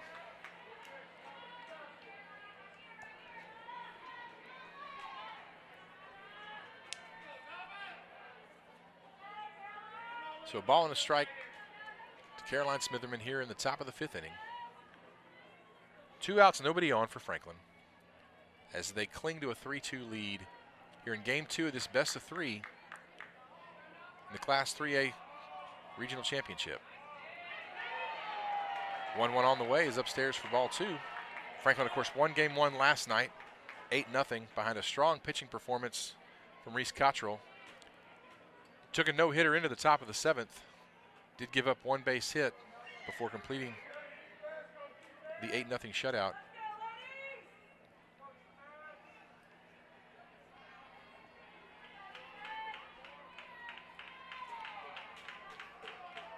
Two one on the way. This ball's going to be hit off the end of the bat.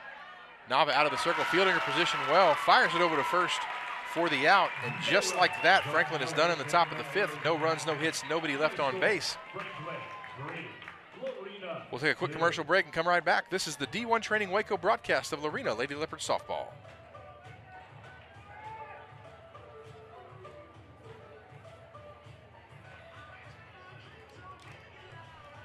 Years of experience in the industry and a personality that brings bold ideas to the table. And my skills working with people in the community and being able to wrangle all of his bold ideas. We've decided to take this leap of faith and launch what we hope will not just be a roofing company, but a way to serve our community by building amazing relationships that will grow beyond the projects, building relationships, serving people, delivering results. We are Austin and Aaron Montgomery. And this is The Roof Co.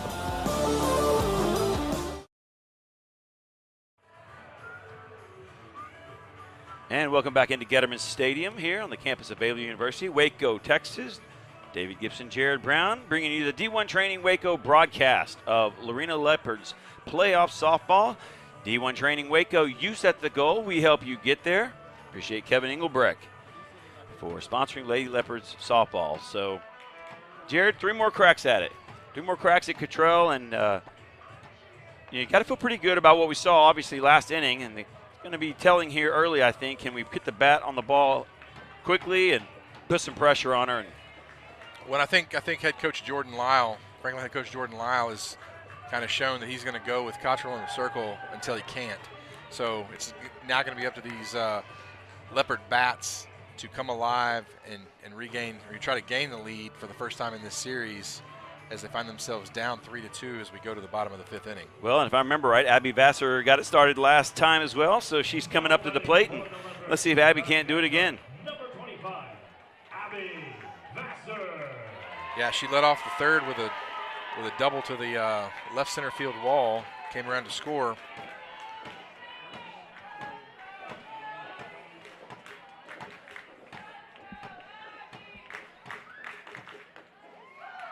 First pitch on the way from Cottrell is a called strike. You look at it, that's her 72nd pitch of the night, so she's got to be nearing 200 pitches over the last 2 days. You got to wonder at some point, are they going to be able to wear her down? Off-speed pitch is driven to shortstop. Kaylin Ortner, a little slow to field it, fires over to first, and Vassar beats out the throw. You get a chance to look at it here on the CF Supply replay, Jared. This is exactly like the situation we talked about.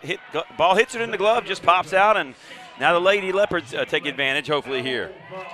Yeah, they're going to call that an error, so that'll be an E6 on the throw. So if you're Steve Dolzell here, do you take a chance on the steal, no outs, try to put a runner in scoring position, get 3 cracks at it? What do you do here? Well, Vassar's shown that she can run well, so. See the shortstop shading over there towards the bag. Yeah, and you've got third baseman Emma Ricada in at third to kind of protect against the bunt. Ortner shading up the middle. Shows bunt, pulls it back. It's called strike nonetheless. So you kind of wonder if that was the design, that you're going to pull back on the bunt no matter where the pitch is, just to see what their defense is going to do if we square around a bunt. And now you figure out what you want to do offensively. The 0-1 on the way.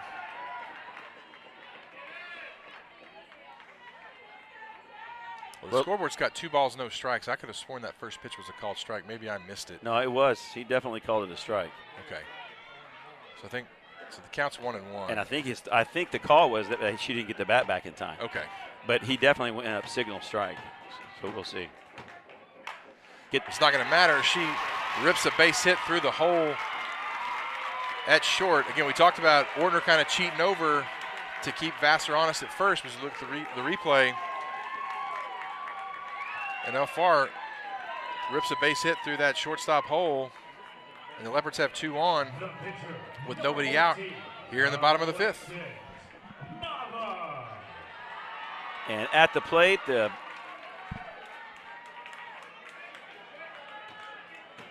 one of the leading home run hitters on the team, only second to Kate. Kate's got 8 on the season. Alexis has 7.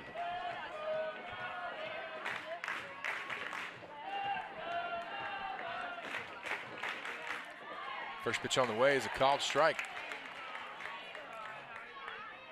to the Leopard pitcher, Alexis Nava.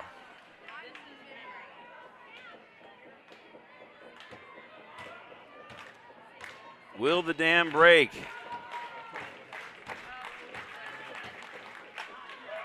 There's a fly ball driven deep to center field. Going back is Fannin, makes the catch. And Vassar has to retreat to first. Nava got a hold of that one just to the deepest part of the park. And we were about to have another sponsor if that ball would have gone out of the ballpark. Yeah. So. Well, I tell you, I would have loved to have seen Vassar tag there. Well, I think that's where you kind of wonder, is she cheating just in case the ball's down and she can score? But yeah, I think we would have liked to seen her tag from second to third on that play. Especially with Hauser here at the plate. You think, might, if nothing else, a sacrifice fly. Hauser's going to ask for time. Foy Light grants it to her. She steps out of the batter's box. Now the school board shows Kate with 5 home runs. Our stat sheet shows her with 8. So I'm not sure which is right. But. And it may depend on what stats that they were sent by Lorena versus what we were sent. Maybe Lorena's sandbagging. But nonetheless, she's got the power to take it out of the ballpark. There's no question about that. The 1-0 on the way is downstairs for ball 2. And I think if you're Reese Cottrell, you got a 1-run lead and you've got the most dangerous Leopards hitter at the plate. And you got a base open. Don't be afraid to put her aboard. Got to make him pay here.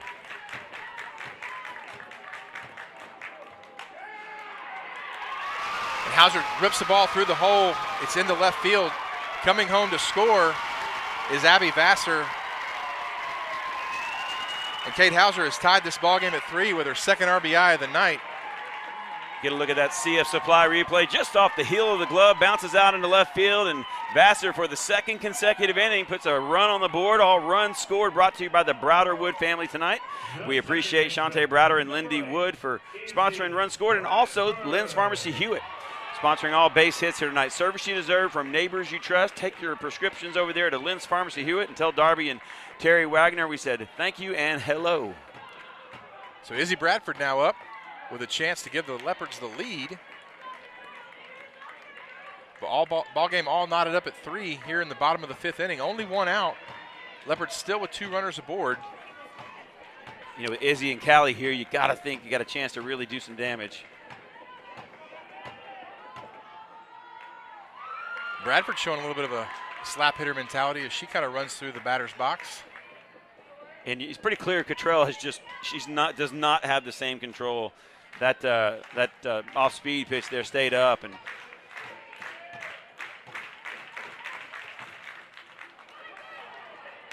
next pitch on the way.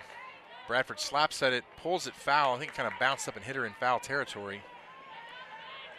So now a ball and 2 strikes to the Lorena second baseman. 0 for 2 on the night. Would love to keep the rally going for Callie Benton.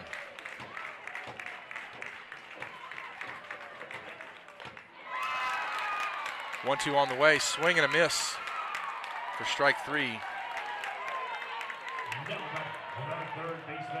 Fourth strikeout on the night. Well, I think it's important for the Leopards to break through here, Jared. You know, they've been battling from behind, catching up, and then having to come back battling from behind. Let's put the pressure on the other team, if you will, here. Come on, Callie, let's get him home. You can do it.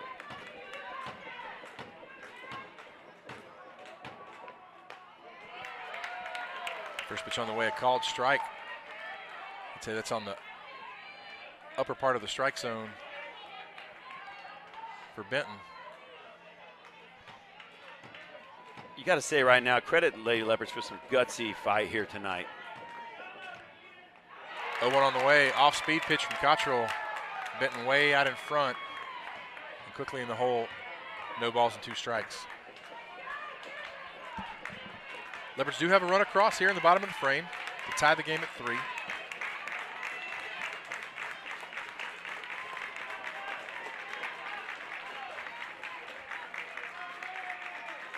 Got to think Cottrell's going to come back here with some high heat. She goes low and outside, kind of wasting that pitch, seeing if Benton would chase. Yeah, great location there by Cottrell to not give her anything she could hit. Put some heat on it and see if she can't get her to swing. And great job by Kelly laying off. 1-2 on the way. It's going to be ripped right at third baseman Emma Ricada, who makes a snow cone catch to retire the side, but not before the Leopards tie the game on a run with 2 hits. There was one error and 2 runners left on base. We'll go to the 6th.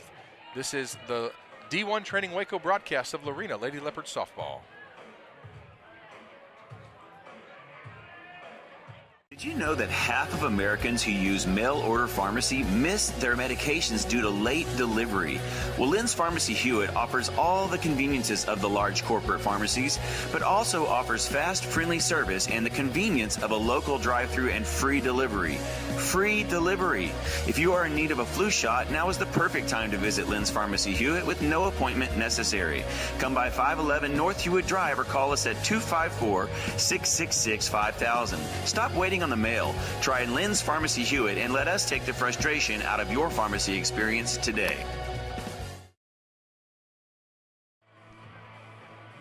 Welcome back into Getterman Stadium here. David Gibson, Jared Brown up here in our catbird seat. Lady Leopards knotted back up at 3 behind the leadoff hit by Abby Vassar and managed to get home a run and tie this thing up. Want to mention to you that tonight's all innings tonight, 1 through 6, brought to you by the Roofco Company.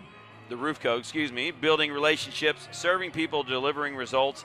Austin and Aaron Montgomery, we appreciate them. Actually, went out to fix a camera there in the outfield, our outfield camera, and I ran into Austin out there. He's pacing around and I think feeling kind of nervous like the rest of us. But Jared, good inning there, and the Lady Leopards showing, hey, we can answer and we can hit Cottrell. And they're starting to hit the ball a lot harder. You saw Callie Benton kind of rip one down the line. It's a great catch by Emma Ricada. But the Leopards starting to get to Cottrell. So here we are in the top of the 6th inning. Tracy Lowry to lead it off for Franklin. Lowry 1 for 2 on the night. Looks at ball 1 from Alexis Nava.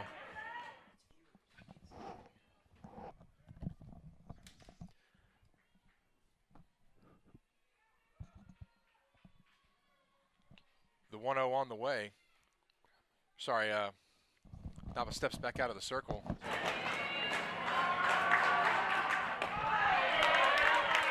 Next pitch is upstairs for ball 2.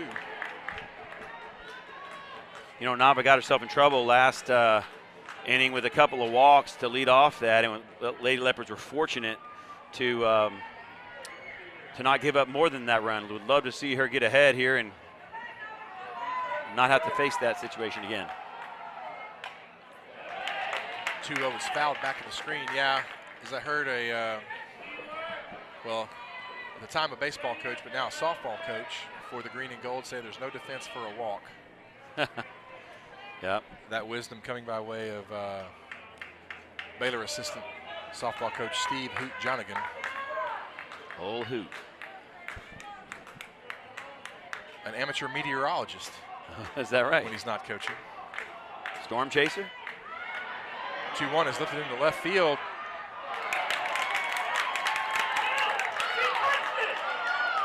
And it's going to be called a foul ball. Avery Bain. Third base coach there for Franklin complaining that she touched it. But I'll be honest with you, and I don't know if we get it on the replay or not, but the way the ball bounced, it did not look to me like she got it. It looked like it hit the turf pretty hard. Well, I think the caromed away. The problem is that the ball was in foul territory, but Bain was in fair territory when she allegedly touched it. Which would have made it a fair ball. She was not in fair territory when she caught it. I don't think the ball hit her. That's what the Franklin fans saying. She touched it.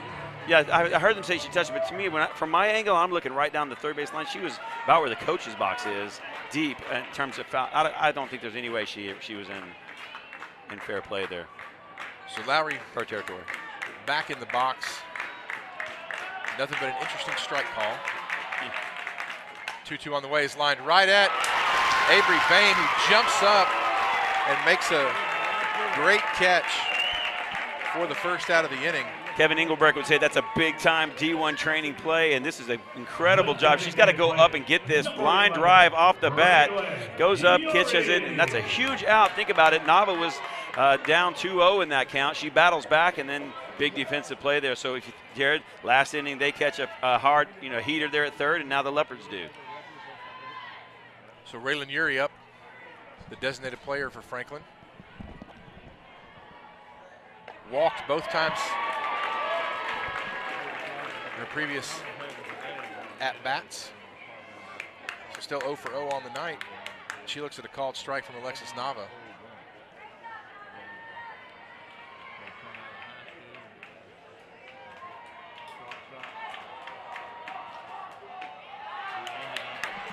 One upstairs to even the count of the ball and a strike.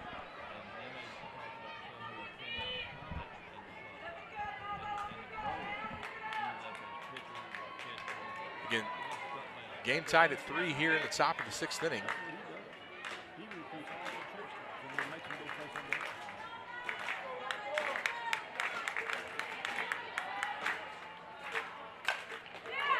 Next pitch on the way is sliced down the first base line, and a great catch by Gabby Gomez. She was guarding the line for just such a play. Tell me when we're at a break. Tell me when we're at a break. Take a look at the CF Supply replay. Right on the bag, Gomez makes the stab. Just like that, there's 2 outs here in the top of the 6th, and that'll bring up right fielder Cassidy Paulson.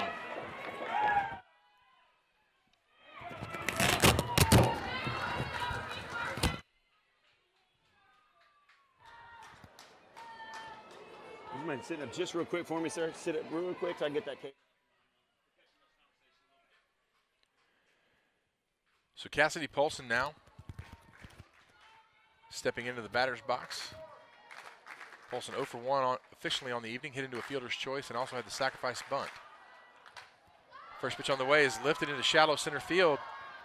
On to make the play is Jalen Elfar, calling off Izzy Bradford to make the catch and retire the side for Franklin. No runs, no hits, nobody left on base. We'll go to the bottom of the 6th, all tied at 3. This is the D1 Training Waco broadcast of Lorena Lady Leopard softball.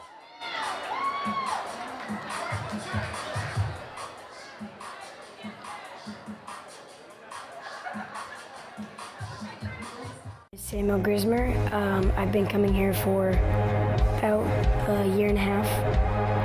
It's a great place. It's so much fun working out. The environment's awesome. I love how lively it is, all the music playing, how we get to work out on like this massive turf field, use all the equipment. Everything's so awesome. I've grown so much. I can picture myself the way that I was, now the way that I am now, and it's like a massive gap. If you want to get better, if you actually want to get better, this would be a great place because they actually work on your goals, not just all right, do this, do this, do this, do this, but they let you improve and push yourself to the limit. They know your limits better than anyone. They know what's best for you, and so they will always give you what's best for you. I mean, I'm just so comfortable here working out because I know that they have my best interest in mind. And yeah, it's awesome. The coaches are great.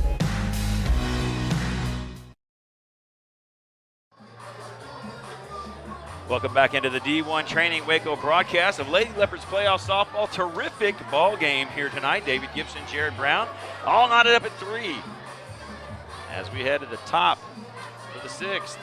David, arguably the best defensive inning we've seen from either of these first 2 games. Great plays by really all 3 outside plays. The 2 lineouts caught by Avery Bain and Gabby Gomez at first, and then a great catch by Jalen Alfar in center to end the inning. And Avery Bain leads it off for the Leopards here in the bottom of the 6th. First pitch on the way. You know, a lot of times you'll see strike. Jared. Just a lot of times you'll see a player make a great defensive play and come in and follow it up with a big hit. It's the second time Avery Bain's done that tonight.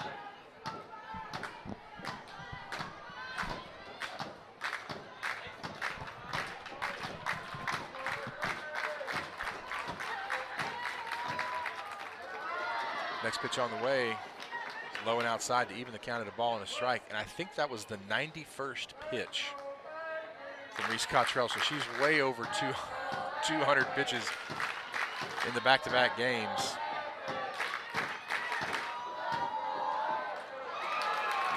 Comes back with some high heat there. And we're not playing in Colorado, brother. It's hot and humid here in Waco, Texas tonight. Yeah, Bain chasing that pitch out of the strike zone too quickly in the hole. A ball and 2 strikes. You know, it'll be easy to press right here, right? The Lady Leopards have fought back. Want to force it here. Bain lifts it into right field, and a good play by Cassidy Polson coming on to make the play.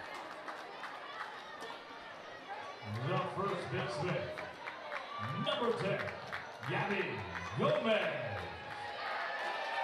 And that'll bring up Gabby Gomez. Tell you what, if Gomez or Mondragon can get on base, that would give Vassar a chance. And you don't normally talk about the 9-hole hitter, but the way she's been swinging the bat tonight, be fun to get her up with a couple of Leopards on base.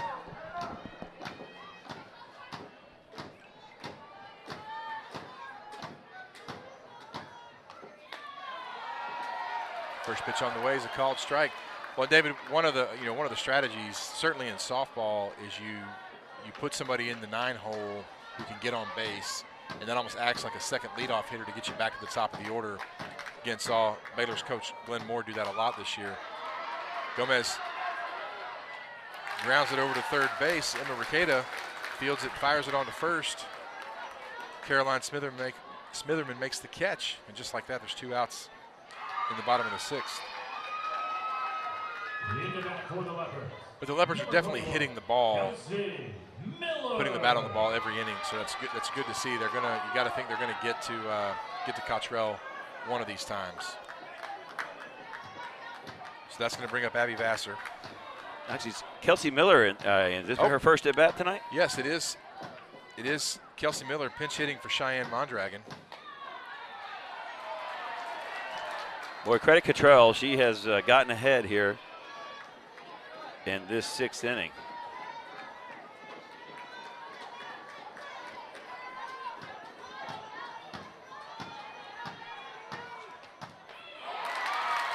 Miller with a swing and a miss for strike 2. And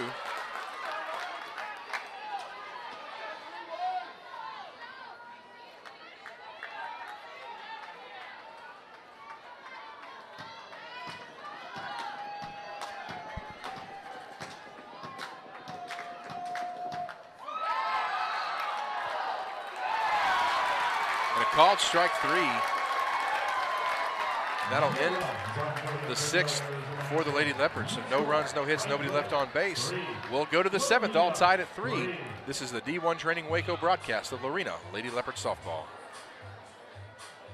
15 years of experience in the industry and a personality that brings bold ideas to the table. And my skills working with people in the community and being able to wrangle all of his bold ideas.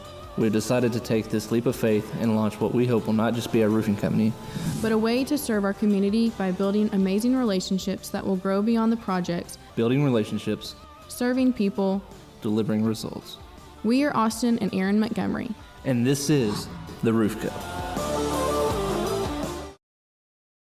Pennington. I am 31 years old. I I've lived in Waco pretty much all my life, and I am a realtor at Magnolia Realty. I catch myself in conversations probably every day talking about D1, and I always start by saying, hey, I don't want to sound like your typical gym person, but I do say, man, that place changed my life. I'm definitely not an introvert, I'm extrovert, I'm very social. However, I got in this funk where I kind of didn't want to be around people and I was insecure. I don't even know what the reason was, but it kept me from coming to a gym like this where it's big group workouts. I thought I was gonna be the last one in the workout, people weren't gonna talk to me, I was gonna look dumb, that awful voice in your mind. And I remember the day I walked in here through that long hall, you guys just... Welcome back into Getterman Stadium. David Gibson, our 7th inning brought to you by H&M Landscape and Sprinkler, your one-stop shop for commercial and residential landscaping. Let me give praise to Ashley Hill. He has stepped up every time we've needed sponsors for broadcast. We appreciate Ashley and H&M Landscape and Sprinkler. Big time game and a big inning here, Jared. Turning it over to you. Yeah, we go to the top of the 7th. 9-hole hitter Kylie Cambiano leading it off for Franklin. To be followed by leadoff hitter Kaylin Ortner. Bradford fires over to first. Cambiano beats the throw, says first base umpire Kent Gardner. And a huge... Oh, I don't know about that one. Definitely close, but from that angle we just saw, to me it looked like the ball just beat her. Boy, that's tough. I tell you what, top of the 7th, obviously everything at this point is magnified. Well, now you're back at the top of the order, and Kaylin Ortner batting .532 on the season. 0 for 3 tonight. The Leopards could definitely use a strikeout here. You got to wonder, Nava now throwing 83 pitches, how long can she go? Ortner swinging at the first pitch. Drives it out of play for strike 1. Nice catch up there by a Leopard fan.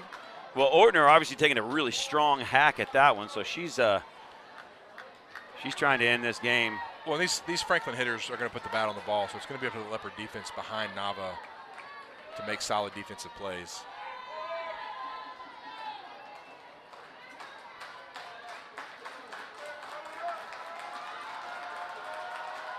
Oh, one on the way is lined right at Avery Bain, who makes a great catch, fires it over to first base to double off Kylie Cambiano. Boy, listen to that crowd. They're going nuts. And just like that, there's 2 outs.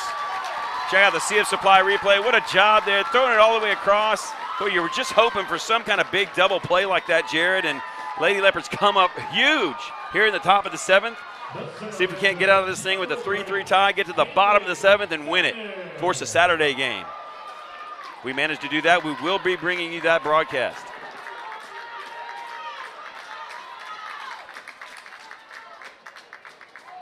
So just like that, 2 outs, nobody on for Haley Fannin.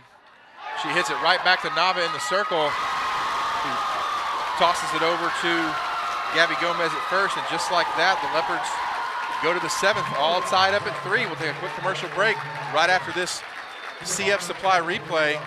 Great job by Nava fielding her position, and we'll go to the bottom of the 7th. This is the D1 Training Waco broadcast of Lorena Lady Leopard Softball.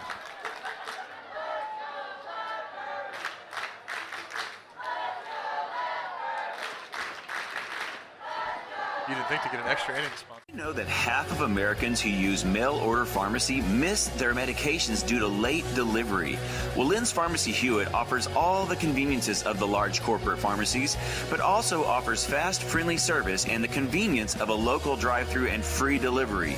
Free delivery. If you are in need of a flu shot, now is the perfect time to visit Lynn's Pharmacy Hewitt with no appointment necessary. Come by 511 North Hewitt Drive or call us at 254-666-5000. Stop waiting on the mail. Try Lynn's Pharmacy Hewitt and let us take the frustration out of your pharmacy experience today. Welcome back into Getterman Stadium. Lady Leopards got it to the bottom of the 7th inning. Knotted up at 3. Coming to the plate, guess who? Abby Vassar. She's led every rally so far in this game, and she's got a chance to do it again. Bringing you all the play-by-play here in the 7th inning, which is brought to you by H&M Landscape and Sprinkler, is Jared Brown. Yeah, David Vassar has scored 2 runs tonight. She led off the third with a double, reached on an error in the 5th, came around to score both times. So I think if you're head coach Steve Dalzell and these Leopard fans, you've got to be excited that she's leading off the bottom of the 7th inning. What a terrific environment here tonight. Lady Leopard fans on their feet. First pitch on the way from Cottrell. It's downstairs for ball 1. David, that was pitch 99 for Reese Cottrell. I think she threw around 125 pitches last night. So you got to wonder how much she have left. Next pitch on the way upstairs for ball 2. Again, so it'll be Vassar, and then back at the top of the order, and Jalen Elfar and Alexis Nava due up here in the bottom of the 7th inning. Make sure you stay with us. We will have a post-game interview with Steve Dalzell and our player of the game. 2-0 on the way is a called strike over the outer half of the plate.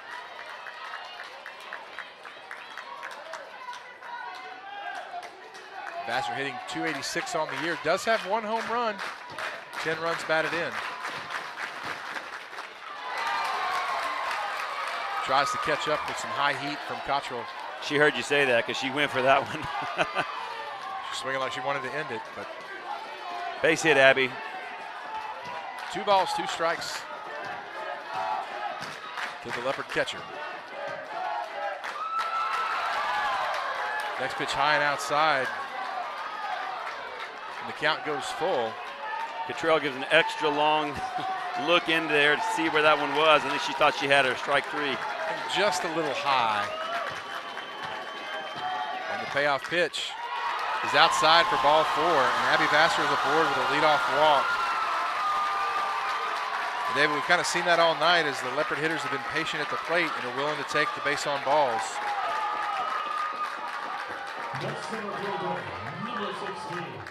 And now the Lady Leopards back to the top of their batting order. So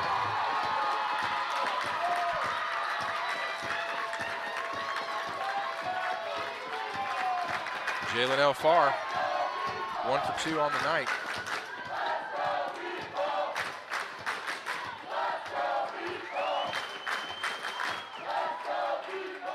She squares around the bunt. Pitches upstairs. She gets the bat back this time, David, and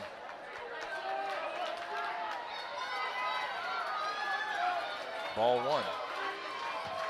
Obviously in this situation you're playing for a single run, so if you can get her over there at second base with less than 2 outs, you feel good about your chances.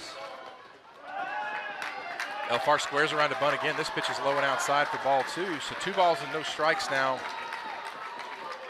Well, you got to wonder if there's a little psychology there too, Jared. Stepping in there, covering the plate with a bunt, and then pulling it back, and she's missed twice now here in those last 2 pitches.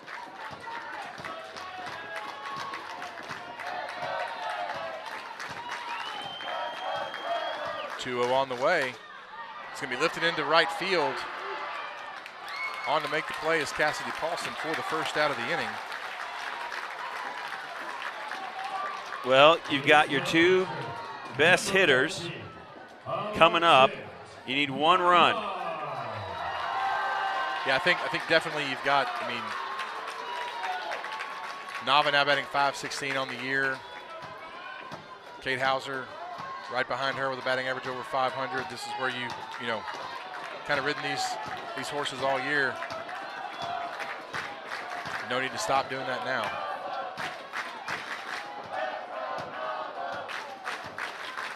Cottrell looking in for the sign, wants a fresh set of signs, and Nava's going to step out. Fans chanting, "Let's go Nava" up here in the stands. What a night it would be for her to go the distance and drive in the winning run. First pitch on the way is a called strike at the knees. You can see maybe Cottrell just needed a few extra seconds to kind of recompose herself, and she's gone the distance for Franklin in both games.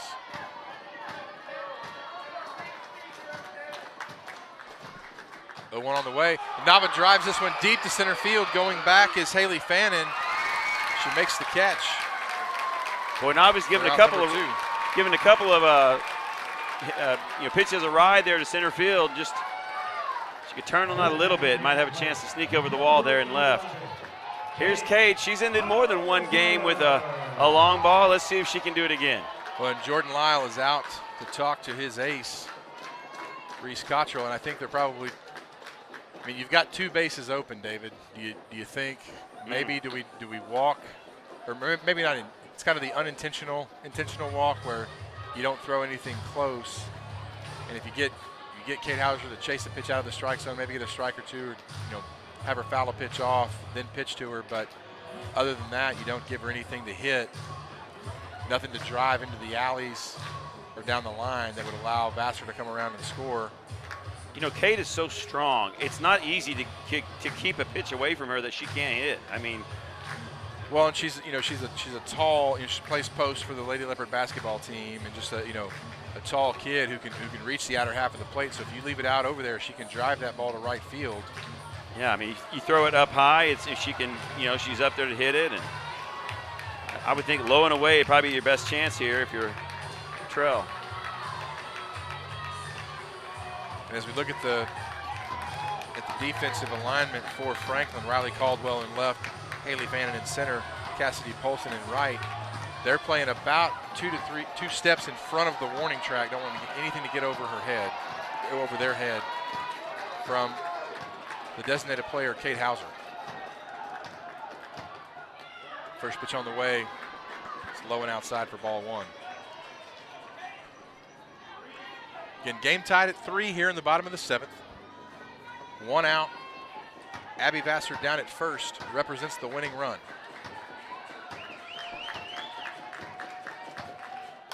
Next pitch on the way is ripped into the right field corner.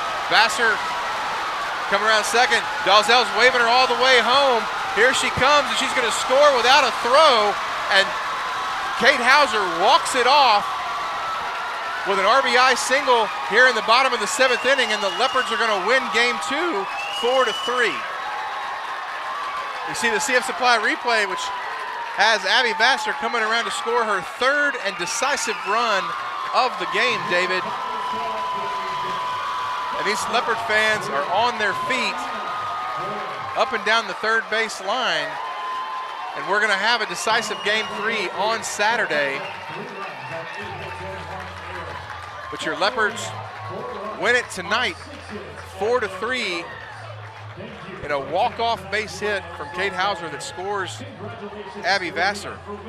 Jerry, we talked about it. She's so strong. She can go down outside there and get it, and that's exactly what she did. That pitch was thrown low and away, and she went down and got it, fought it over the first baseman's head, deep into the corner. There was no chance to catch Vassar, who was on her horse, rounded 3rd, and there was no play at the plate. And just like that, the Lady Leopards, it surprises me, but it shouldn't. The way the Leopards fight back time and time again, they're down, their backs against the wall. I tell you what, about the last place you want the Lorena Leopards to be is with their backs against the wall. Come out fighting, get a huge win for Steve Dalzell and Abby Vassar leading the way. I tell you what, we'll take a commercial break and come back with our post-game show here on the D1 Training Waco broadcast. We'll have an interview with our D1 difference maker of the game, as well as an interview hopefully with head coach Steve Dalzell. So we'll take a break. David Gibson, Jared Brown will be back with our post-game show. The Lady Leopards win and force a game 3 on Saturday. Back with more after this. Are you with me now? Ready to put it down. Start at the bottom, already forgot them, but they won't forgive me now. You really ain't ready now. You haters just in the crowd, but till I just look around. Are you with me now? Are you with me now? Are you with me now? Said, are you with me now? Ain't felt this good in a while. They want us to simmer down. Can you hear me now? Am I going in and out? I stop and just look around to see if you with me now. Tell me, are you with me now? Ready to put it down. Start at the bottom, already forgot them, but they won't forgive me now. You really ain't ready now. You haters just in the crowd, but still I just look around. Are you with me now? Are you with me now?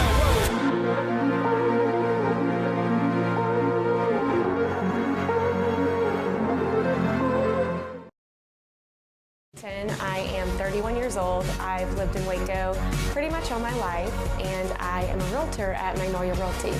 I catch myself in conversations probably every day talking about D1, and I always start by saying, hey, I don't want to sound like your typical gym person, but I do say, man, that place changed my life. I'm definitely not an introvert. I'm extrovert. I'm very social. However, I got in this funk where I kind of didn't want to be a and I was insecure. I don't even know what the reason was, but it kept me from coming to a gym like this where it's big group workouts. I thought I was gonna be the last one in the workouts. You know, people weren't gonna talk to me. I was gonna look dumb, you know, that awful voice in your mind. And I remember the day I walked in here through that long hall, you guys just huge smiles, so welcoming. The first day I came, I mean, it's just been great ever since. So yes, physically, I can tell that my body is looking better, I'm stronger, but my biggest thing is mentally. I am truly so happy, and I'm just in the right mindset every single day, no matter what it is. So yes, D1 changed my life. I mean it.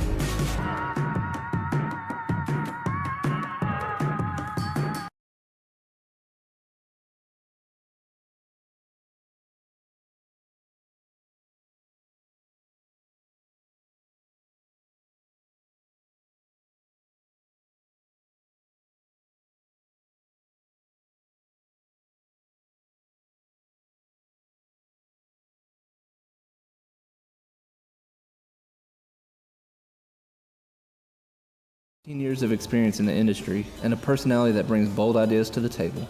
And my skills working with people in the community and being able to wrangle all of his bold ideas. We've decided to take this leap of faith and launch what we hope will not just be a roofing company, but a way to serve our community by building amazing relationships that will grow beyond the projects, building relationships, serving people, delivering results. We are Austin and Aaron Montgomery. And this is The Roof Co.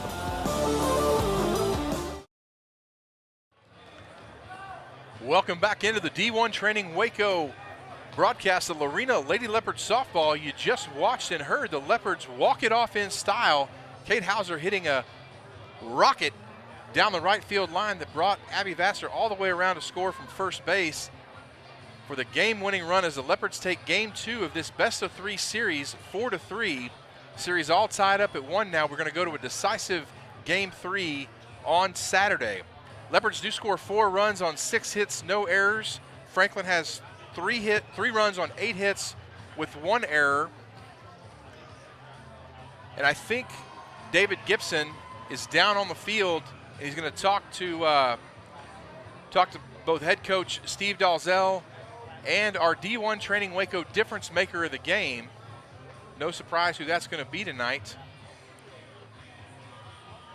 But once again, the Leopards take Game 2 and force a winner-take-all Game 3 with a state champion or state tournament berth on the line.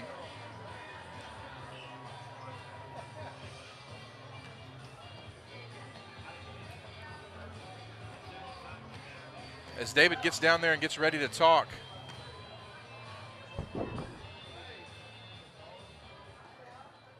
To our D1 difference maker of the game and also head coach Steve Dalzell. I think, David, if you're ready, we're going to throw it down to you. Take it away.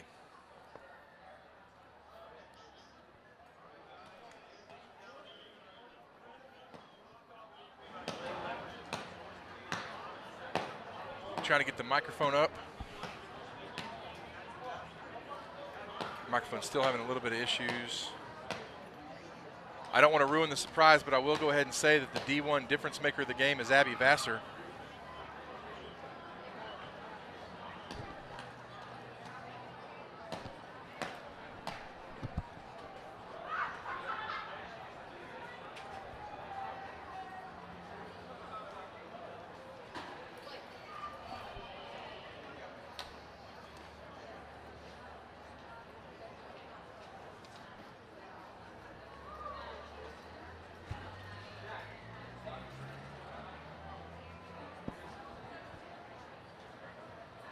Testing 1, 2, 3.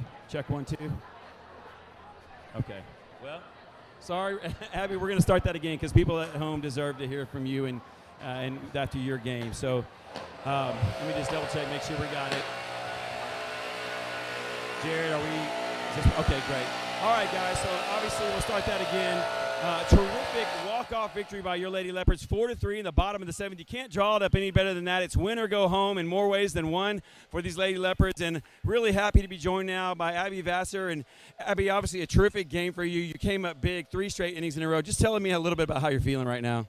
Feeling very tired, worn out, but I'm ready to play again, and it's a really exciting feeling knowing that I was able to do that. Can you talk to us a little bit how you're feeling coming into the play? Obviously, so much pressure, right? You guys, it's win or go home. What was your thought process as you came to play? It came to the plate each of those 3 innings. Well, my first thought is keep my hands on my shoulder and hit something down, hit something somewhere, and don't pop up. And there in the bottom of the 7th, Kate takes that outside low pitch, drives it over the first baseman's head, and then you're off running on your horse. What were you thinking there when you saw that ball go over the glove?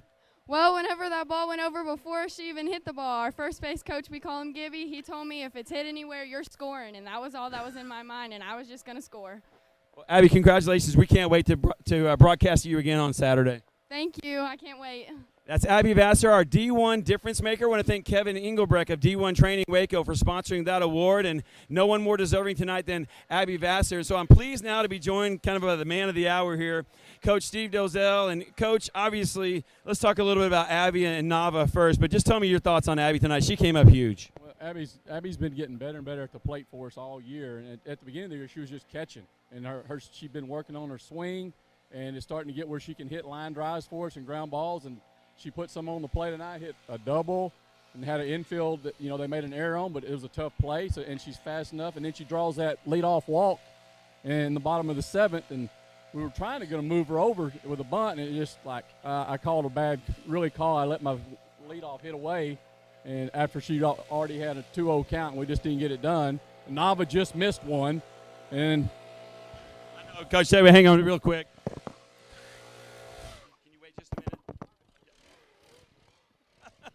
Sorry about that, guys. I wanted to make sure you can hear Coach. So, Coach, you were talking about Nava. Yeah, Nava did a great job. Nava just missed that one. Couple of them she just missed. It hit out there to the warning track and got us out too. And I said, they called timeout, and I said, Kate, I don't know if they're going to pitch to you, but if they get something close, I just need you to hit it right down that right field line.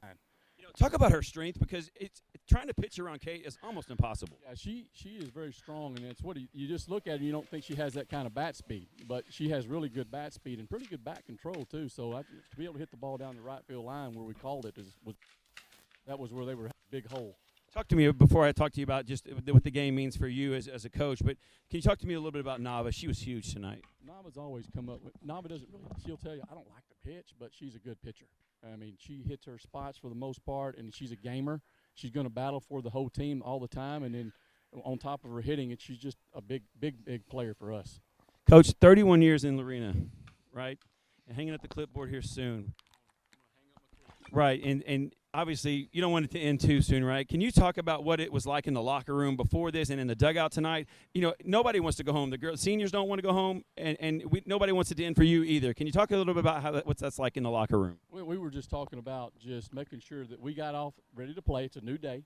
It's nothing that last night was done. We've got to come out here and battle and just be ready to play. And our girls played great defense. We were heads up defense for the most part, and we just got timely hits. And that was what was really big for us tonight. That's what I told them last night. We just need to get some.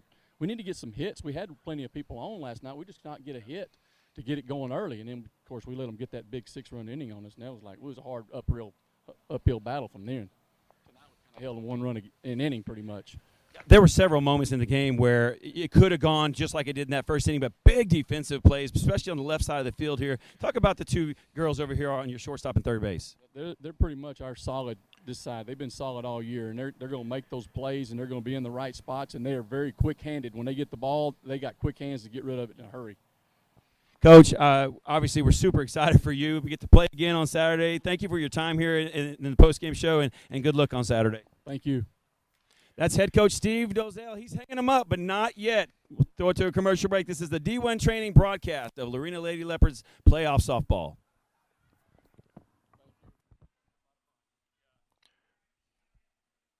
Miss Samuel Grismer.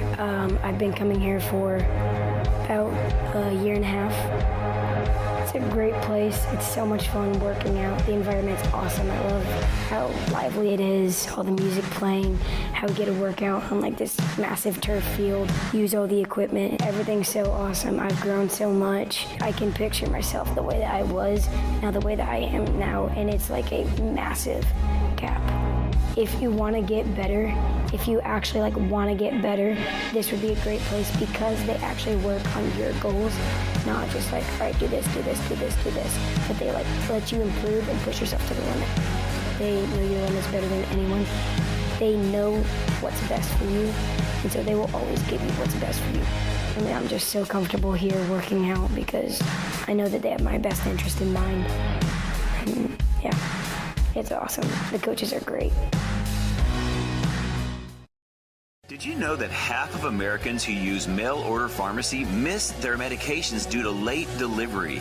Well, Lynn's Pharmacy Hewitt offers all the conveniences of the large corporate pharmacies, but also offers fast, friendly service and the convenience of a local drive-thru and free delivery. Free delivery. If you are in need of a flu shot, now is the perfect time to visit Lynn's Pharmacy Hewitt with no appointment necessary. Come by 511 North Hewitt Drive or call us at 254-666-5000. Stop waiting on the mail. Try Lynn's Pharmacy Hewitt and let us take the frustration out of your pharmacy experience today.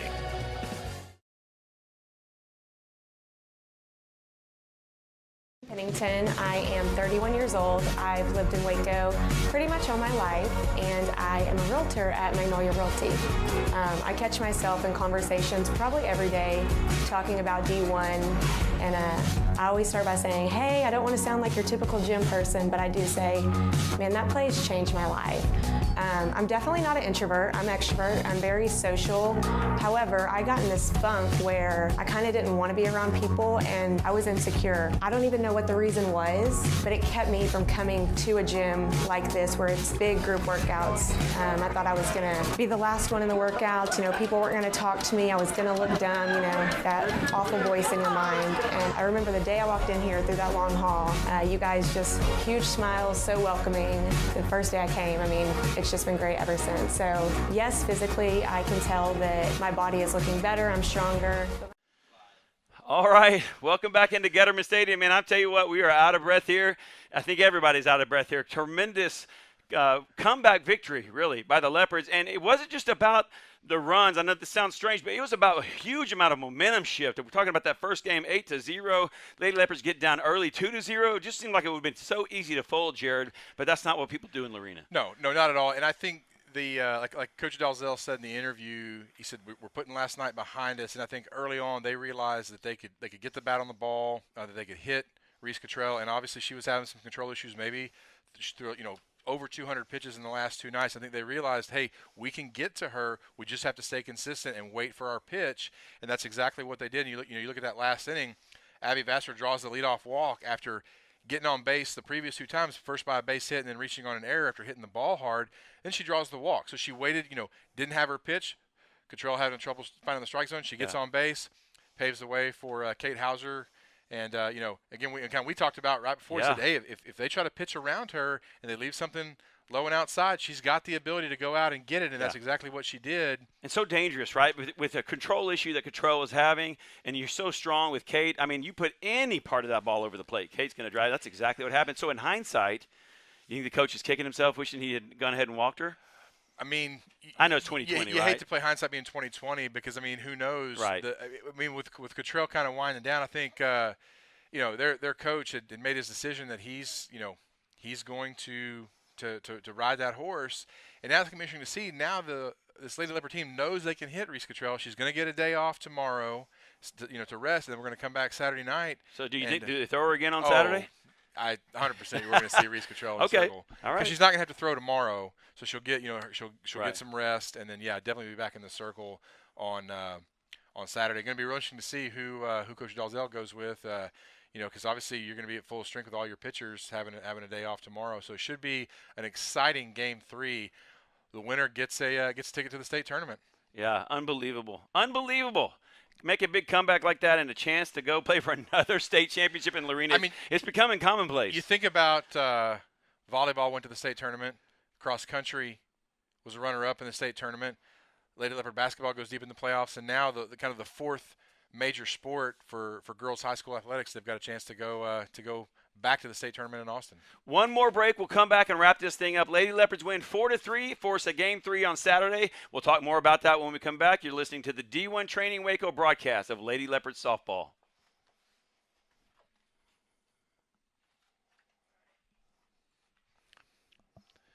Hey, Clay. When I started over 3 years ago, my first goal was to really consider losing a little bit of weight.